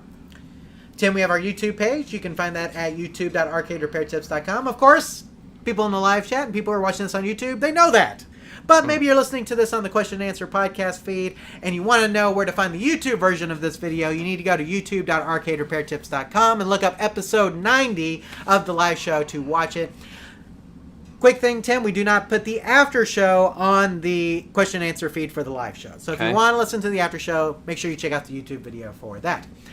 And then, of course, we do try to cover comments from the last live show on the next episode. So if you leave a comment here, we'll try to cover it on episode 91. And, Tim, episode 91. Wow. Getting real close to that 100 that I talked about was the limit. I don't know if it's going to be the limit anymore. We'll have to discuss that later. But anyway, guys, youtube.arcaderepairtips.com. Find our YouTube channel. Subscribe. Watch. We appreciate you. Oh, Tim! Big milestone! We passed 11,000 subscribers. Wow. We've had 10,000 subscribers forever. A long time. Like a long time. And we just got to 11,000. Big round of applause for all of you guys who are subscribers. We love you guys so much. Thanks for watching our content. We appreciate you guys. And I never thought, Tim, that we'd get to 11,000. I thought it was just like, and not that I cared that much per se. We just care that you enjoy our content. We're not necessarily looking for subscribers. That's not what we're doing. But we do appreciate the subscribers. We love you guys. And it's a great way to get notified whenever we do live shows and other things as well, right, Tim? Sure. So there you go. So if you haven't subscribed, please subscribe. We'd love to have you here as part of our subscriber base, and that way you'll get notified when there's new live shows as well. And then, Tim, we have our podcast feed. It has our live show episodes, of course, interviews, question and answer podcast, anything else that we have. And you can subscribe on pretty much any podcast app, but let's talk about the three that we like. That's iTunes, which can be found at itunes.arcaderepairtips.com. That's Spotify at spotify.arcaderepairtips.com. And Audible at audible.arcaderepairtips.com. And guess what you can do on any one of those three pages, Tim? Like it. Nope, leave a review. Oh, that's right. You can leave a review. So if you have not left a review for us, please do that on one of those pages. We'd really appreciate it. It helps with our visibility so people can find us. But it also just makes us feel good when you give us 5-star reviews. If you want to see Tim have a smile on his face all day, just leave a 5-star review. He'll be walking around town with a big old smile the entire day, I promise. So we always like to hear good reviews, so make sure that you review us if you haven't already on either iTunes, Spotify, or Audible if you're so inclined. And then, Tim, we have our social media pages. We have our Facebook page at facebook.arcaderepairtips.com. And we have our Twitter/X feed, Tim, at twitter.arcaderepairtips.com. I still can't get... call it X. Twitter will always be part of the name for me. But it is X now, technically. But you can subscribe on either one of those, and it's a great place to get the arcade news and other things that are going on in the arcade world, Tim. And we want to thank Mark for all of his contributions as well, Tim. We know Mark helps us out a lot with that. And again, all the news stories that we cover on the live show, a lot of times we post on those, so you can see them there first, and then when we go to talk about it here on the live show, you already have an idea of what your opinion may be on it. And so it's a good way to kind of get ahead of the game and find out the latest arcade news. Is going to be going to our social media pages at facebook.arcaderepairtips.com or twitter.arcaderepairtips.com. Tim, I'm going to go over to the live chat real quick before we leave. Joe says guns are super illegal in Australia. For sure. I didn't know that. I bet they are. So there you go. Okay, I didn't know that. It's interesting. They're I legal could in see a it. lot of places. I know that. Germany. Yeah. Well, in Australia probably doesn't have to worry as much about smuggling because it's kind of an island, right? Like, I mean, here, like, if we made them illegal here in the United States, man, the border There's between too here and many. Mexico would just be, like, they'd just be coming across in droves, right? Guns would just be all over the place. So, but with Australia, they can control it a little bit better because of the way that they're positioned, and so I could see that being a thing for sure. I think that's it for the live chat. So we want to thank all you guys for being here. Okay, we were a little late, obviously, tonight, and I want to apologize again for that, but we made it through the show. Yes. So, Tim, July was crazy in more ways than one. Yeah, it was. So in the after show, we've got a lot of topics to talk about, but last month, Tim, you wanted to talk about politics. Right. And I assume you're going to want to talk about politics again We because may. things got crazier since we even talked last We had a time. few predictions, and some of those went. I don't think anybody could have predicted. There you go. So we will check in with Tim and see what his political commentary is, and I might even give an opinion as well. Who knows? In the after show, we'll be talking about back to school, August plans. Tim, I think you got a vacation coming up, right? I do. So there you go. We'll be talking about maybe some investing. I don't know if we'll get to any of that. We'll just see. We already talked about some, right? Like Little earnings bit. being down from McDonald's and Starbucks. So we'll talk maybe a little bit more about that. We'll talk about baseball, MLB, Paris Olympics. What else did I have on here, Tim? I feel like there's one more thing. NFL Hall of Fame preseason game is tonight. So maybe we'll talk about that. We also have movies and TV show talk. Tim went to the movie theater and saw a movie, and I went to the movie theater and saw a movie, and neither one of those movies are the same. So Nice. we will talk about those as well as some TV shows and other movies we have been enjoying. Tim, is there anything else you want to tease for the after show before we move on? No, let's just get to it. Okay, sounds good. Well, guys, that does it for the regular live show. Now, if this is your first time watching, we have about a 5-minute break before we go into the after show. And the after show just is basically me and Tim talking about whatever we want to talk about. We can talk about arcade-related stuff there too, but we also talk about all the stuff we just discussed. And so if you want to hear some of our opinions on that stuff, just stick around 5 minutes after the regular show and you can. If you're listening to this on the Question and Answer podcast feed, though, you will not get the after show. You will need to go to the YouTube video for this episode to get that. But otherwise, this may be your off-ramp. Maybe that's all you're done for tonight. That's all the arcade talk you want. If that's the case, we want to thank you again for being here with us tonight and for staying through the delay. And we just want to give you a big round of applause for being here. You guys are awesome. You guys make the show. It's because of you guys that we even do what we do. So thank you guys for being here, for watching, for supporting our content. We love all you guys, and we hope that you have a wonderful month of August. Tim, hard to believe. August coming up. So we look forward to seeing you in September if this is your off-ramp, okay, or joining us in the after show. But either way, we hope that you enjoyed this presentation tonight. And remember, here at Arcade Repair Tips, when you fix the game, You play the game. take care, everybody. We'll see you in September, or we'll see you here in about 5 minutes for the after show. Take care, guys. Have a good night.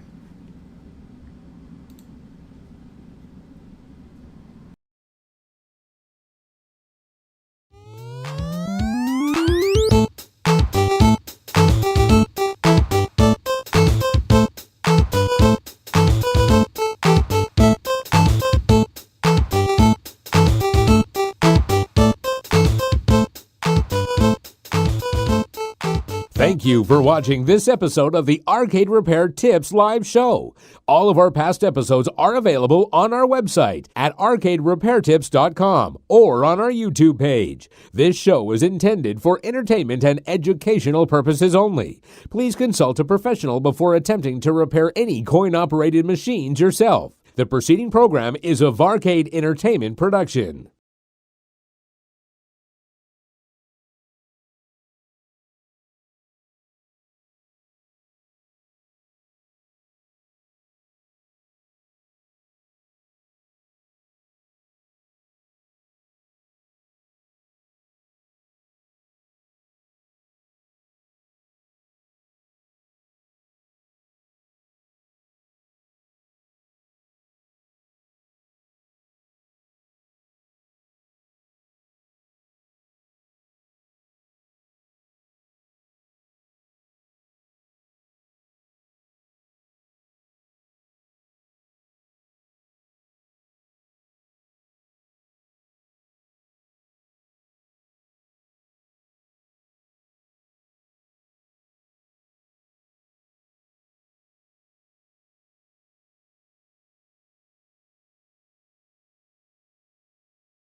And we're back with the after show for episode 90. Tim, how'd it go? I think it went okay. It was a good group. A lot of help from the live chat, which is always nice. You guys being involved and stuff. Absolutely. Now, I'm sorry for the delay. Totally my fault. We were supposed to have a babysitter come to watch my kids, and unfortunately she got held up.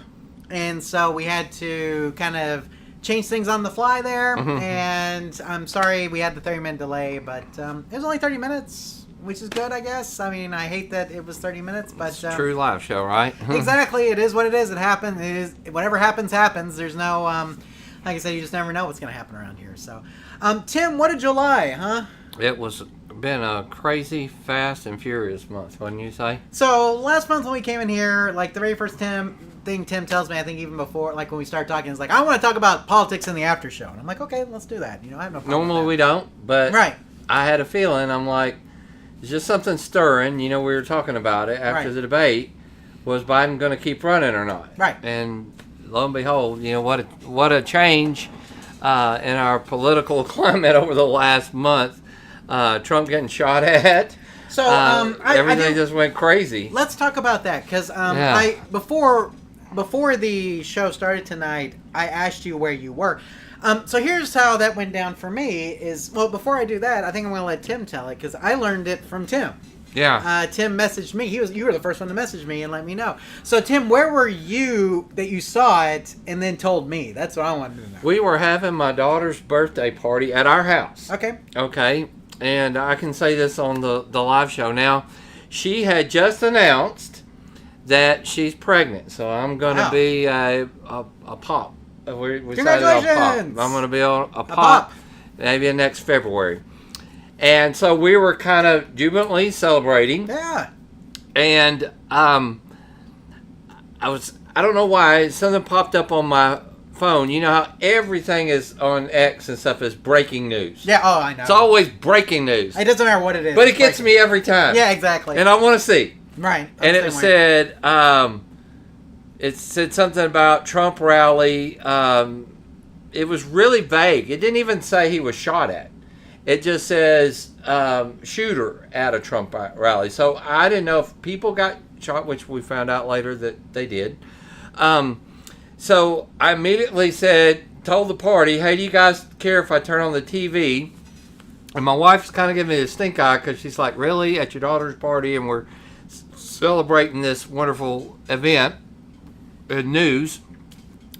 And as soon as I turned it on, that's when they were first starting to replay him ducking and my father-in-law, it was just kind of over the couch, ex-military, he says, that was a gunshot. He says that was gunshots. Like, to me, I'm thinking, was somebody shoot a bottle rocket at him? Did they throw fireworks? I couldn't tell that. He knew immediately. He was like, that's gunshots. And so I was like, oh, okay. And then we see Trump get up and he's kind of bleeding. We're like, oh my gosh. So we were kind of glued to the TV. About that time, I texted you and I said, hey, turn on your TV. Wherever you are, just turn on the TV. And I think I told my sister the same thing. She's like, what channel? I'm like, all of them. Just turn it on. Yeah, I just turned on the news. Yeah. Like I think it was CNN or something like that. I just turned it on real quick. And I saw what you saw.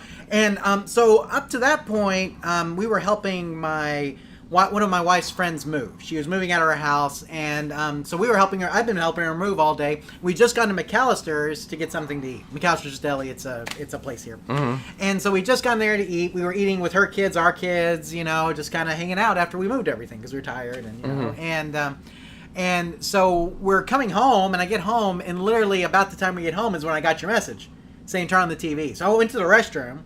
I get your message. Come on the restroom, turn it on. And sure enough, there's all the news about it, and I'm just like, golly, what happened? I'm like you. I didn't know at first. I mean, Trump himself, it's like, how did the guy miss? I mean, it hit him in the ear. I mean, it's like, and I know there's been some qualms. Was it a bullet? I don't care. That was a close call. Mm-hmm. I mean, close. And so I'm just. That's as close as the Reagan. I mean, Reagan may have been a little bit closer, but it's close. And even though I was probably about 10 or 11 years old, I really didn't know. I mean, I know Reagan got shot. Right. I was just hearing the other day, I had no idea that bullet, I've heard all my life, he got shot in the chest. Right. That it was a ricochet bullet. I never knew that. I didn't know that it ricocheted off something and hit him. So that wasn't as much of it was a bad shot. Right. That actually that did hit him. So I remember that, but I remember my parents talking about when Kennedy got shot and how everybody's world just stopped. You know, whether you liked him or you didn't like him, nobody wanted to see the president get shot. Same way with Trump. It's like, whether you like him or didn't like him, the fact somebody was able to take a shot just at a political rally with people who just wanted to be there and support their candidate, and come to find out, the guy has all this stuff. He was looking at where Biden was speaking, and it could have easily been Biden. And I think most people realize that. Most people realize, yes, there's some, and I think what they said was true. Even Trump himself said, we've got to tone it down some. We can't have so much rhetoric that incites violence. We should be able to disagree without hating somebody, you know. And so, and I think we have seen the rhetoric toned down. I think so on the part of both parties, and I appreciate that. I appreciate that. I kind of do too. You know, Right. it's like, I get it. Politics is politics. It doesn't. I vote more on what their record is or what I've seen them do. Because to me, actions speak a lot louder than words. Because number one, politicians lie, Right. but they also fabricate and exaggerate and stuff like that. So I always look at the record. What are they doing? But the fact that a kid could drag a ladder and get up a building with a gun, and people were seeing him, and there was like miscommunication. It's just, the whole thing was just really bizarre. So we had that happen. And then President Biden steps down. Well, he didn't really step down for president. He's still our president. Yes. But he's not going to run. And he immediately endorses Kamala Harris. And now she is, maybe even after today, they said a lot of people are saying that polls are showing that she may even be favored right now. And we all know, still a long time to voting day. But what a crazy turn of events. We don't talk about politics much because once there's, man, it's a real divisive line, even with some of my friends. And I don't post a lot of stuff either because, you know, I know I've got friends on both sides of every issue. And I truly want to be the person that listens. And even when I have some strong opinions about stuff, but I don't always have to be right either. It's a really scary world that we live in, though, if you can't disagree with somebody without having to worry about your life, you know, and that somebody would even have access to the guns and to do this. That bothers me. So, you know, it's a strange world. But then, at the other hand, I'm like, wow, I'm really glad he didn't kill him and that he's not hurt seriously, and that we're not talking about who's replacing Trump. Like him or love him, like I said, he was the chosen Republican candidate. I would hate for them to see them have to get somebody else, and then we're not even choosing Trump or Biden. We're having to choose somebody else. So, you know, we could go into a lot more of that, but and regardless of how everybody feels about it, what bothered me was some people saying stuff like, "I can't believe you missed. You should have," you know, and I was like, really? I would never say that about my worst enemy. Right. And I've said that before. I'm not a huge fan of Joe Biden's policies, but I think he's a decent guy. He's kind of like he's somebody's dad, grandpa, probably brother. He's a husband. You know, he's a human being, and I really am in some ways glad that he's not running, because I think it's good that he needs to retire, kind of deal. I'm not upset with him not running, because I think he needs to retire. And it's good that maybe we have some younger candidates and people. I'm kind of tired of choosing between two old guys. Me too. You know, it's just like, I get it, but boy, sometimes it's like telling my friends in Germany, these are the people we have to pick from. You know, do we just flip a coin, or what are you? I've heard people say, I just choose the lesser of two evils, or whatever it is. To me, it's shame that that's our choices. These are the best two people in the whole 240 million. This is what we can come up with. So it's kind of thrown that for a loop, and to me, that's okay. Yeah. I think it needed to be. The stuff needs to be debated and discussed, not just personalities or likes. Well, I do want to say this. I think I will always remember where I was when you texted me. Yeah, because it's a big deal. And if you, wherever you were, I'm curious to see if you guys want to share where you were when you found out the news. Because I do think anytime a presidential candidate or somebody gets shot at that's famous, I mean, it's a big deal. I would think that this is going to be in somebody's history book, you know? And to be honest, it's like, I'm like, oh my gosh, I saw some blood. It was obvious. I'm like, he's bleeding. I'm like I'm narrating in front of all the families watching it. And then, he kind of gave the fist, and I was like, he's all right, and I was like, yeah. And then the first thing I hear is, because immediately in my mind is, just catch the guy who did this. Mm-hmm. And I heard them say that he was deceased really quick. They're like, he's deceased. And I'm like, wow. But then what really upset me was the poor guy that did die, and it said that literally he shielded his wife and daughter, and he just loved his politics and loved being there and was just there with his family, and I can't imagine what they're going through. And 2 other people were hurt too. We haven't heard much about them, but I hear they're doing pretty good. Mm-hmm. It's like, are we safe anywhere anymore? Well, and like being in big crowds like that, I mean, you and me have been in big crowds. You go to Texas Pinball Festival or something like that. It's just a big crowd, just like any other big crowd. I mean, obviously, there's nobody. I mean, I don't think there's anybody that's going to take a shot there, but you never know. You really just never know. You don't know, and I think of places like church and stuff like that where, these are, if somebody wants to do harm, there's plenty of opportunity. Yeah. But I just hate that people feel like that this is a young kid, too, that lost his life, that could have, he seems like he was a smart kid, and could have really done something for the betterment of everything, and not just went this route. Mm-hmm. And this is what he's known for, and I don't know, and his poor family, I think of them. I think of, I'm sure they would, they definitely didn't want their son to do this. Mm-hmm. And although they, maybe they enabled in some ways, but at the same time, you can't control everything that your children do. And that's very heartbreaking as a parent. Mm-hmm. So it was just a tough circumstance overall. And like I said, it was weird to find out the way I did. But I mean, I guess that's how you found out about those things. I'm not plugged into the news all the time, so it's like, especially on the weekend. And so it's just one of those you just rare turn on the things TV and there it is, right? So it was. It just, man, it kind of rocked me a little bit when I definitely saw it at first. So I can't lie about that. So but I'm glad that he's okay, and everything seems to. Well, okay, just a month before we talked about it, I went to see the JFK Museum. Oh, that's right. Yeah, that's right. And it's just flashbacks of all this stuff. No wonder what it must have been like living in there in the United States at that time, and just. I guess but then you see good things. You see good people, and you see some people come across an aisle, and some people trying to help. And I saw a lot of positive things, and so I guess we can always look at the negative, but there's always positives too. So that's kind of how we live our lives, right? We try to. Every life you got stuff. Everybody goes through stuff, but.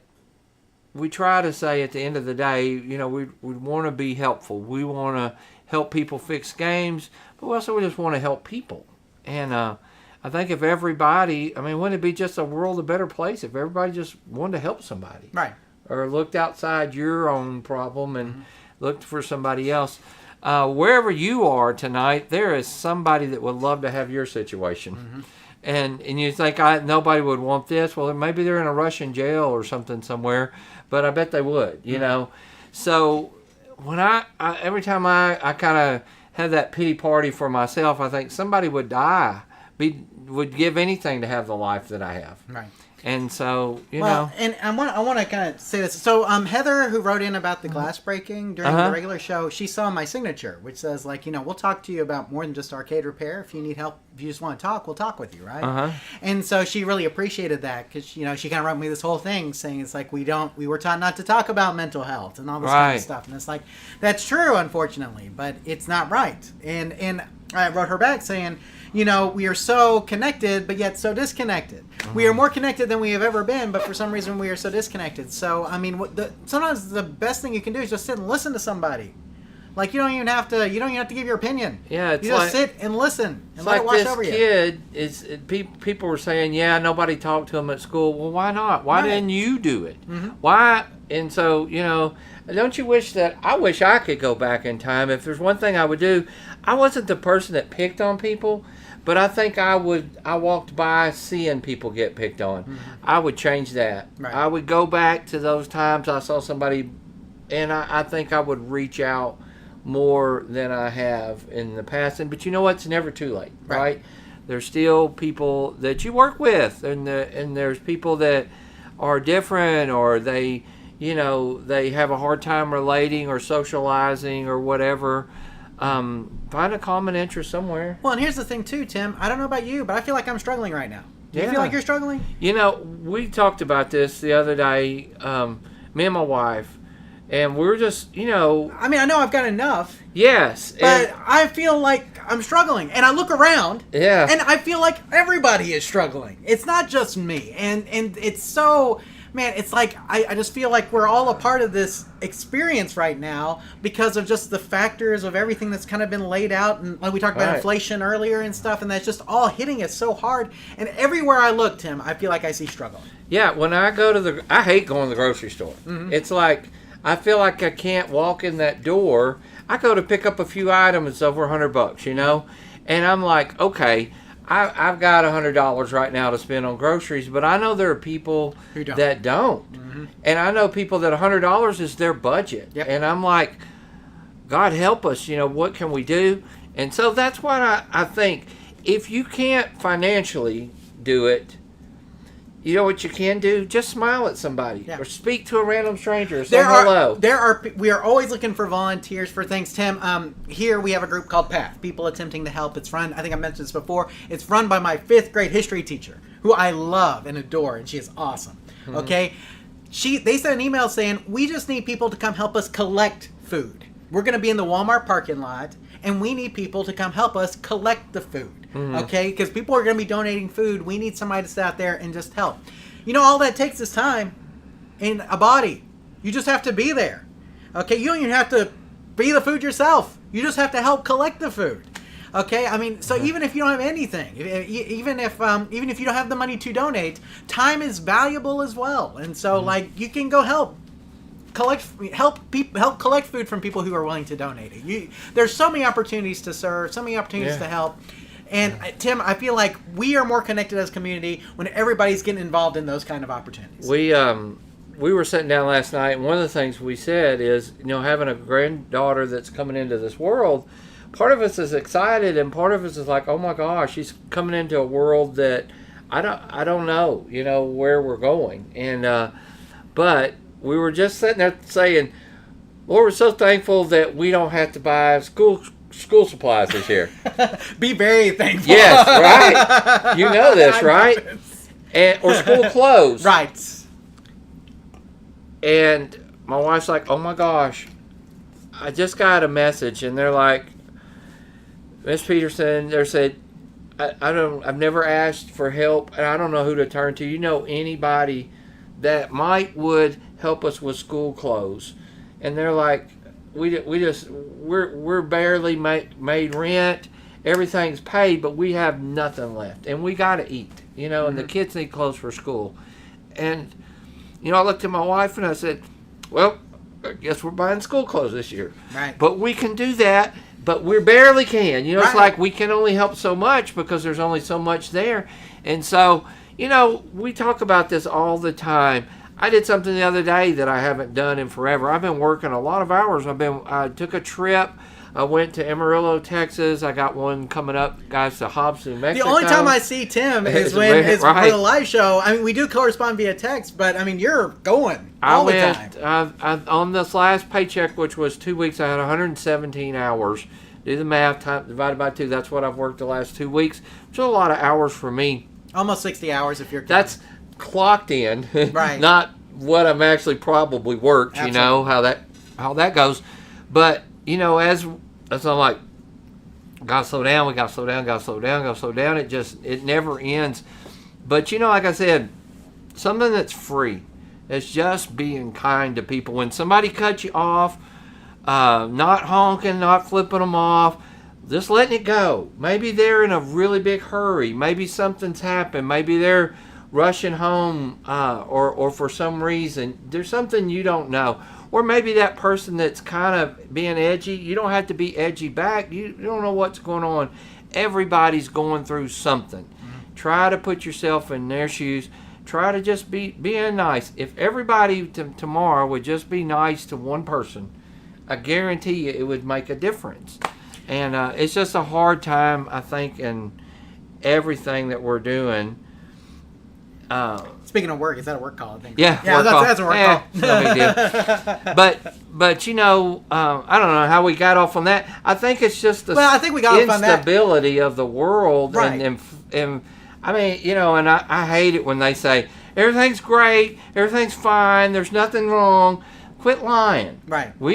I want somebody to tell me what's the solution, because if you don't think there's anything wrong, then you're living in some fantasy world, because you're not working where I work. And look, I see it every day. I'm not saying it's because of some policies. I'm not saying it's anything like that. I'm just saying we're struggling. That's all I'm saying. It's like I see struggling everywhere I look. I look at everybody. Okay, right. The only people who aren't struggling right now are people who are the 1%, I guess, and they're the very, very top. You know, but I feel like everywhere else I'm looking is like everybody's struggling. I'm like, golly, what is up with this? So it's been hard.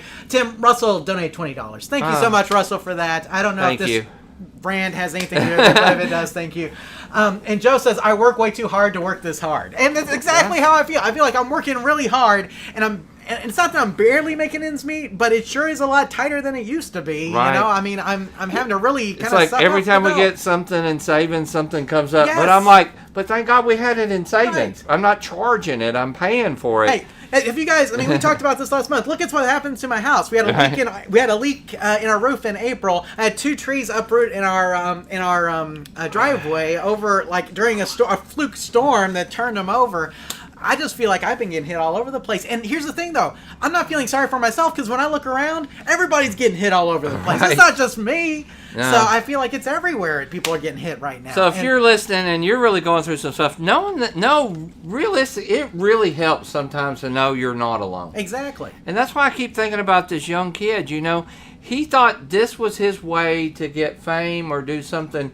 Instead of helping one person, he tried to kill a person, and then he ended up getting killed. What profit did that get? Exactly. Whereas he could, and so invest your time in your own family and your own kids, and you know, and there are people, I get it. There are people that they don't even want to leave the house anymore. They're just, you know, they don't want to interact. And I see people will post something.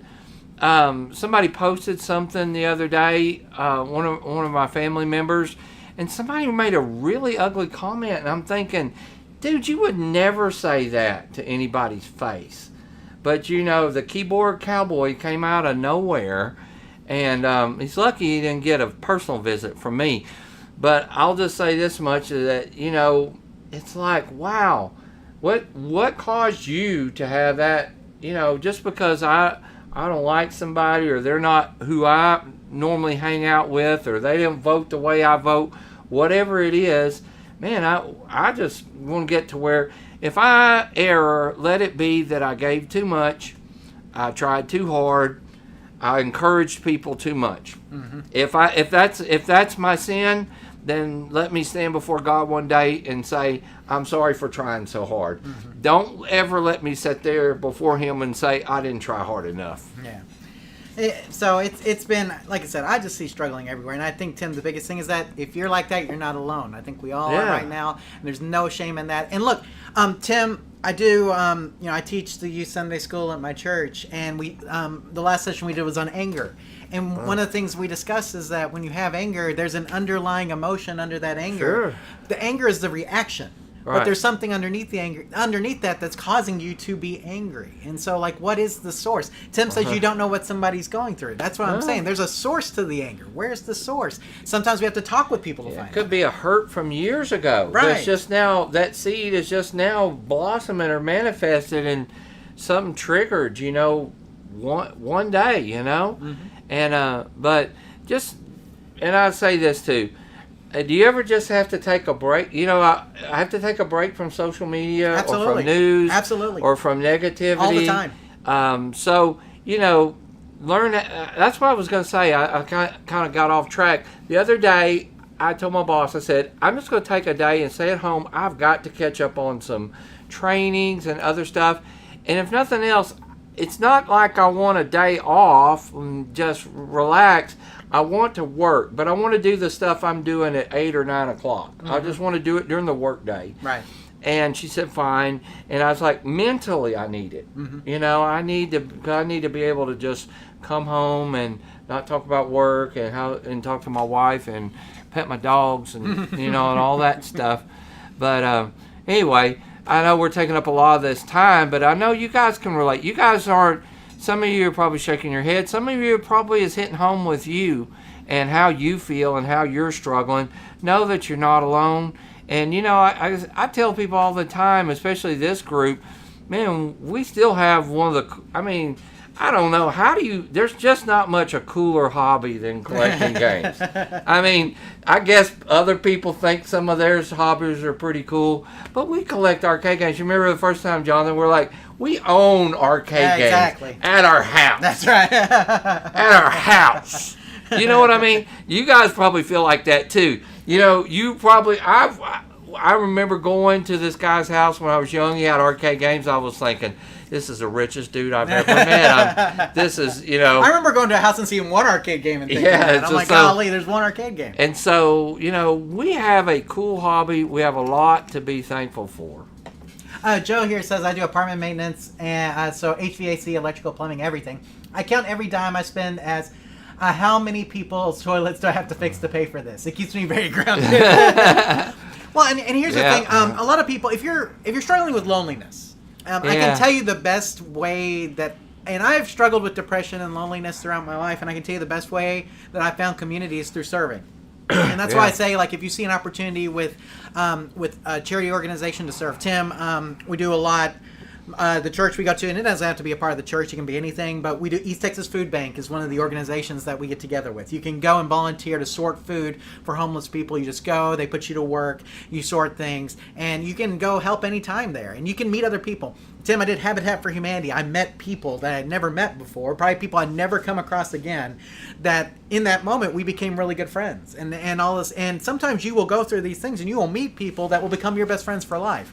And so if you find yourself depressed and lonely, I can tell you that the best thing that you can do is find a way to serve your community in some form or fashion, and that there will always be a need for people to help. Yeah. There's always a need for people to volunteer. You just have to find the opportunity that fits you.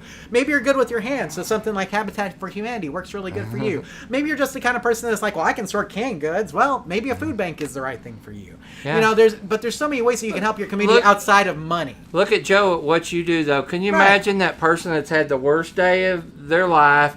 Everything's wrong. They come home and that toilet is clogged, yes, exactly. or whatever it is, and there you are, and you fix it. You know what I'm saying?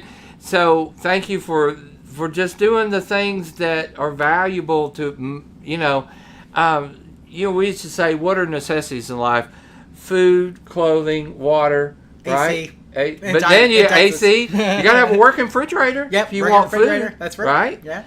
Try when your fridge goes out, see if you have a good day that day, exactly, right? Yeah. So all that stuff, what you do really matters. So thank you for that. A quote that I've told myself over the years is, I went out to find a friend and there was no one there. I went out to be a friend and friends were everywhere. Oh, I like that. Never heard that before. Yeah, I made it up. Well, there you go. So I went. No, it's a long story there, but I went out to find a friend. No one was there. I went out to be a friend, and friends were everywhere. Mm-hmm. So whatever you do, just do your best and enjoy life. Find those good things that are going on. Find in the midst of all this troubled times and inflation and high prices. We were talking about finding your prime drinks at a good deal, right? That's right. And so, we share a good deal with somebody. Mm-hmm. We do this all the time, right? We'll say, hey, there's this on Amazon's for sale or whatever, mm-hmm. Sometimes share a good deal or share a meal with somebody. You just don't know the difference. But smiling is free, and just being a friendly person. And if you're thinking of somebody, like if somebody comes in your mind just randomly, you should call them. Yeah. Okay, so like if you're thinking of a friend or a family member and they just hit your mind, you should just call them. Okay, because I always feel like we all are interconnected, and so like if I am thinking about somebody, that should be my cue to contact them somehow, whether that's email, Facebook, phone, or whatever.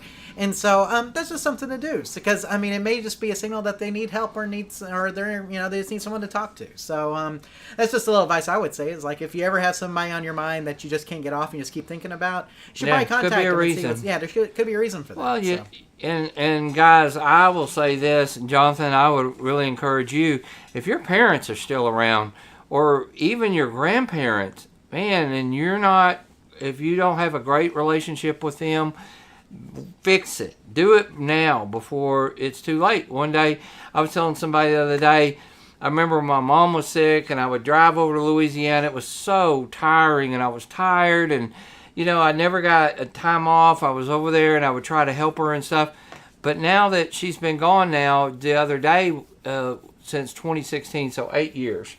And we were just saying the other day, it's like, man, I wish that I could go over there this weekend. I wish I could go see my mom and help her and do some chores around her house, or something like that.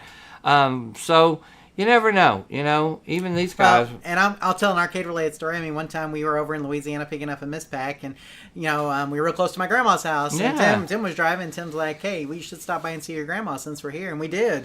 And we saw her that afternoon. I gave her a hug. We only stopped in for, 15, 20 minutes, maybe. Yeah. Just long enough. We wanted to get home, but I wanted to see her. And now she's passed away. I think about that visit a lot, the visit that we made with her. Because, it was just a spur of the moment out of, just not something that was planned necessarily. But I got to see her, and that wasn't the last time I saw her. I saw her after that. But I do think about that spontaneous moment of being able to go over there, and like you said, never have that again. Yeah, just make the time. That was on an arcade trip picking up a mispack, man. So, yeah. But... well, we may not get into much else tonight. I know it's getting late. Let's do a movies or something. I was about to say, let's do at least talk movie about and the TV movies talk. you saw. I'll let you go first. So you saw Twisters. I went and saw Twisters. Those of you who don't know, I'm a really big fan of the first show. I grew up in a small town called Pauls Valley, Oklahoma. If you're a really big fan of the show, you'll know that a lot of it was filmed in Maysville, Oklahoma, which is about 8 miles from Pauls Valley. So some of my friends and stuff were even extras in the first movie. So the second movie, which again was shot in Oklahoma, there's a scene there in El Reno. There's some other towns. You can do the research on it. But it was shot mostly in Oklahoma again. So that kind of brings me back home. I've been through a tornado like that before. It's kind of crazy. And up there, it's just kind of a way of life. And, tornadoes coming. You get down in the basement, get in the cellar, and hope you got a house the next day. Mm-hmm. Oklahoma people are just a little bit different, and they storm chasers and all that. I was in West Texas the other day and I saw a storm chaser truck come by me. I was like, oh, look. And so anyway, but I want to be going in the opposite direction of that thing, yeah, by the way. but then you're like, I like the first movie. Please don't ruin it. Don't make it so bad. Hey, and now you should say we also had the pinball machine for the first movie. We did. We owned a Twister pinball machine for a long time. For a long time, one of the best. Absolutely, one of the best. One of John Board's best designs, and X-Men is very similar to that. I think that's why I like it so much. Yeah, so. I think so. Mm-hmm. So we went and watched it. I tell you what, was not disappointed.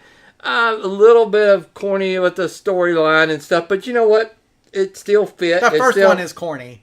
they made it work. I was about to say, I don't think that there's a Dorothy and they're going around.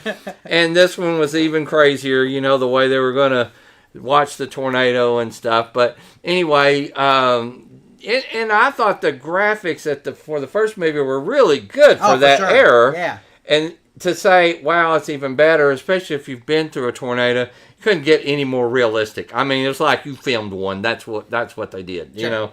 It was crazy. And so I give it 2 thumbs up. It was well worth it. I would go see it at the theater if possible. I think it'll be good at home, but it was definitely good to watch on the screen. And Dawn was like, I wasn't expecting. She was like, man, my heart's just pounding. She was like, it was a little more intense than she was expecting. Somebody said the reason why Twister is a good movie is because it doesn't ever lag. It's go, go, go, go. The only is Twister is like that. Yes, okay. It's just like that. It's like how many tornadoes can one storm team see? And, right. It's like, right. Oh, well, there's no one. Let's go this way. And it is constantly like that. It's like they're up there because there's this huge outbreak supposed to happen, and they're, and so it's really interesting to watch. It was good. Okay. I liked it. Well, I want to see it. It's on my 2C list, along with Deadpool and Wolverine, which I have not seen yet, which I really want to see as well. So what did you see then? So we went and saw Despicable Me 4 because I got the kids, and it was fine. I think I like Despicable Me 2 probably the best. That's my favorite. That's one of my favorites. Right, but 4 was fine. It was good. It kind of capped off the series. I thought it was good. If I was on a 1 to 10 scale, maybe a 6 or a 7. Decent enough movie to take your kids to. Tim, I watched Unsung Hero. Do you know what that is? I heard that of is the it. For King and Country movie. Yes. Okay. I heard about it at the movies and I missed it. Where's it on? It's on demand. So okay. you can get. I think it's cheap to rent though. I think it wants $5 or something. I bought Unsung Hero. But okay. Unsung Hero, Tim, you only want to watch this if you want to cry. You want to talk about struggling. If you think you're struggling now, right. You need to see what they went through. And I know their story because I've seen For King and Country like a million times. Not a million, but like at least 6 times I've seen them, and every time they tell their story about how they were raised, and it is a remarkable story, and you should watch the movie. I can guarantee it though, if you're any kind of emotional person, you're gonna cry. You're gonna cry. So is it better than Hillbilly Elegy? Yes. Yes. I thought that was okay, but it was like he talked about, it was hyped up more than I thought. I was like, you know what, that was a struggle, but I've been seeing some struggles. No. It is better. So I can tell you a little bit about it because I knew their story, like I said, because they tell it in concert. Their dad was a music promoter in Australia. Lost everything trying to promote Amy Grant in Australia. Literally lost $500,000 trying to promote Amy Grant in Australia because about the time he brought him over, there was a recession that happened in Australia and couldn't sell all the tickets, and he was on the hook for all of it, and so lost everything.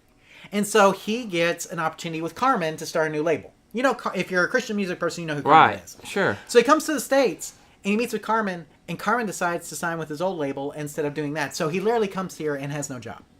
And a 6-month visa. Wow. And that's where the story begins. Okay. How about that? So, and 6 kids?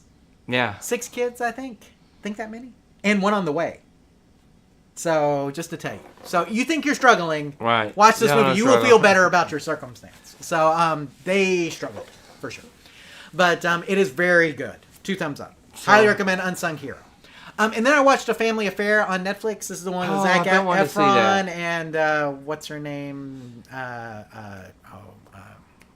Nicole Kidman? Yes, Nicole Kidman. Thank you. It has her in it. And it's a rom-com that's dumb and good to watch. Okay. If you want something that just, you want to let up, you can watch Unsung Hero, then watch A Family Affair. I think that's a good pairing. Okay. You need to let up from all the Unsung Heroes. Okay. But anyway, I finished off the first part of Cobra Kai, the new season. Same. And it's awesome. It was good. It is good. It's like, how many storylines can you keep going? Yes. But you know what? Still working. Let's just keep going. Still working. Keep going. Watch them all 6. Knocked it out. And this is the last season, but this leads into the movie. Right. Did you know that? I did not know that. So this is the last season. There's going to be 15 episodes, but it leads in to a movie with Jackie Chan and Ralph Macchio. Didn't know this. Yes. So there you go. So I'm looking forward to the rest of Cobra Kai. Let's see. Oh, we just got another donation from Phaser, Tim, he said, Phaser58, thanks guys, really appreciate your outlook and words of wisdom. Thank you so much for the donation. We greatly appreciate it. That's awesome. Thank you so much. Thank you, guys. Look, it's you guys. Man, you guys are the ones. You've shown us more kindness than we deserve for sure. For sure. Right. So thank you. Thank you for just sticking around and listening, if nothing else, and all the ranting and everything. So, the other thing I have, Tim, last thing is I watched Dancing for the Devil, the 7M TikTok cult, which sounds exactly like I saw that. I saw this. I was like, it sounds exactly like something I would watch. Not. No. But for some reason, I got hooked on this. Me too. This was a crazy show. It is weird. Oh my gosh, it's crazy. Basically, it's about this cult that acts as it's a Christian cult that acts as a management company that brings these young dancers in and teaches them about this what they think is Christianity, but not really. And it just basically it's a cult. It's a cult. It's crazy. Yeah, shuts them off from their families. Everything. It's worth a watch, though. Absolutely. And there's still some people in it. Yes. When my wife was watching, she goes, "I've seen them. I saw them on reels, and I see those people dancing." And since then, I've seen them. I'm like, "Oh, there they are." It's crazy. Crazy. That is a bizarre show. That is nuts. I forgot to mention it, but I have seen it too. Oh my gosh. And like I said, it totally sounds like something I'd be into, not at all. Yeah. But for some reason, I just started watching it. I'm like, this is really interesting. I mean, basically, we watched it in one night, I think. The version of Christianity this guy's telling is like the Scientology version of Christianity. Yes. Like discommunication and all this kind of stuff. I mean, the way he gets them is that he says, well, I'm going to be your management company. I'm going to do all your video production. You won't have to worry about that. And then they start saying, oh, well, the guy who runs the production company also owns the church. And so all the kids start going to the church and they all believe all this stuff that he says. And it's all cultish stuff that he wraps around the Bible, but is not really in the Bible. I mean, it is mind-bending, Tim. Yes. Golly. And it's only 3 episodes. Yeah, it's worth a watch. Yeah, so that is Dancing for the Devil. Yeah, Dancing for the Devil, the 7M TikTok cult. Is crazy. Yeah. So watch it. I guess we both watched. I didn't even realize you watched it. I did. Yeah, I forgot about it. Hopefully the next time we get together, I will have seen Deadpool and Wolverine. I'm hoping for that, so we'll just go with that. And Tim, we're getting a little flickering in the video today. I don't know if I changed the drivers. Before we go, upcoming trips, I'll be in Hobbs, New Mexico in a couple weeks, and probably Modesto, California, maybe Champaign, Illinois. Nice. So Have lots fun. of traveling. Yeah, like I said, and me and Tim just move in different directions. That's the problem, is that you're moving in one direction, I'm moving in this direction, and like the only time we get together is for the live shows now. It's just it's hard to get together any other time. Literally even this weekend is nuts. So weekends just don't happen, and then during the week is tough. So one of these days we're gonna film our video. It's gonna happen. Sometimes it's hard just to do the first Thursday of the month. Absolutely, like today. Thank y'all for being here. Okay, though. we out. We need to go. If you lasted through this entire rant, I'm going to give you a gold star for the day. Thank y'all. We're just so glad you guys stayed tuned till now. So thanks again for putting up with the delay in the regular live show. We appreciate that. We appreciate you guys more than you know. And guys, if you need help, if you just need somebody to reach out to and talk to, or maybe somebody who can maybe help you, give you some bad advice. I'm really good at that. So, right. But no, it's like arcade games. I can tell you what not to do. Exactly. Learn by example. But questions at arcaderepairtips.com is always open to you, regardless of if it's an arcade repair question or a general question about life. So, always send us messages. We're here, and we'll do our best to help you out with either. So, yeah. Now, Tim, I was going to say, I use a verse from Job about his friends gathering around Job in my email signature. Yes. People may have seen this. What you may not realize about Job, or you may if you know the story, is that his friends were pretty terrible advice givers. And that's why I use that verse, is because I feel like I'm really good at surrounding people. I feel like the advice I give is pretty terrible, though, kind of like his friends. So I am great at listening. You may not want to ask me for advice. So I will try my best, but I cannot guarantee the advice I give you will be good. So. It is what it is. But we are here for you if you need help beyond arcade repair always. So, guys, we'll see you. I think it's going to be a 5-weeker between now and September. So it's going to be an extra week in there just because, we're on the 1st today. A lot of times when we have a 1st, that happens because of the way that the, so it's going to be the 5th. It'll be 5 weeks on the 5th of September. We look forward to seeing you guys then. Yeah. So have a great month of August. Enjoy it. Stay cool if you're here in the South because it's going to be hot. And we'll see you next month. Take care, everybody. Questions at arcaderepairtips.com if you need us till then. Bye.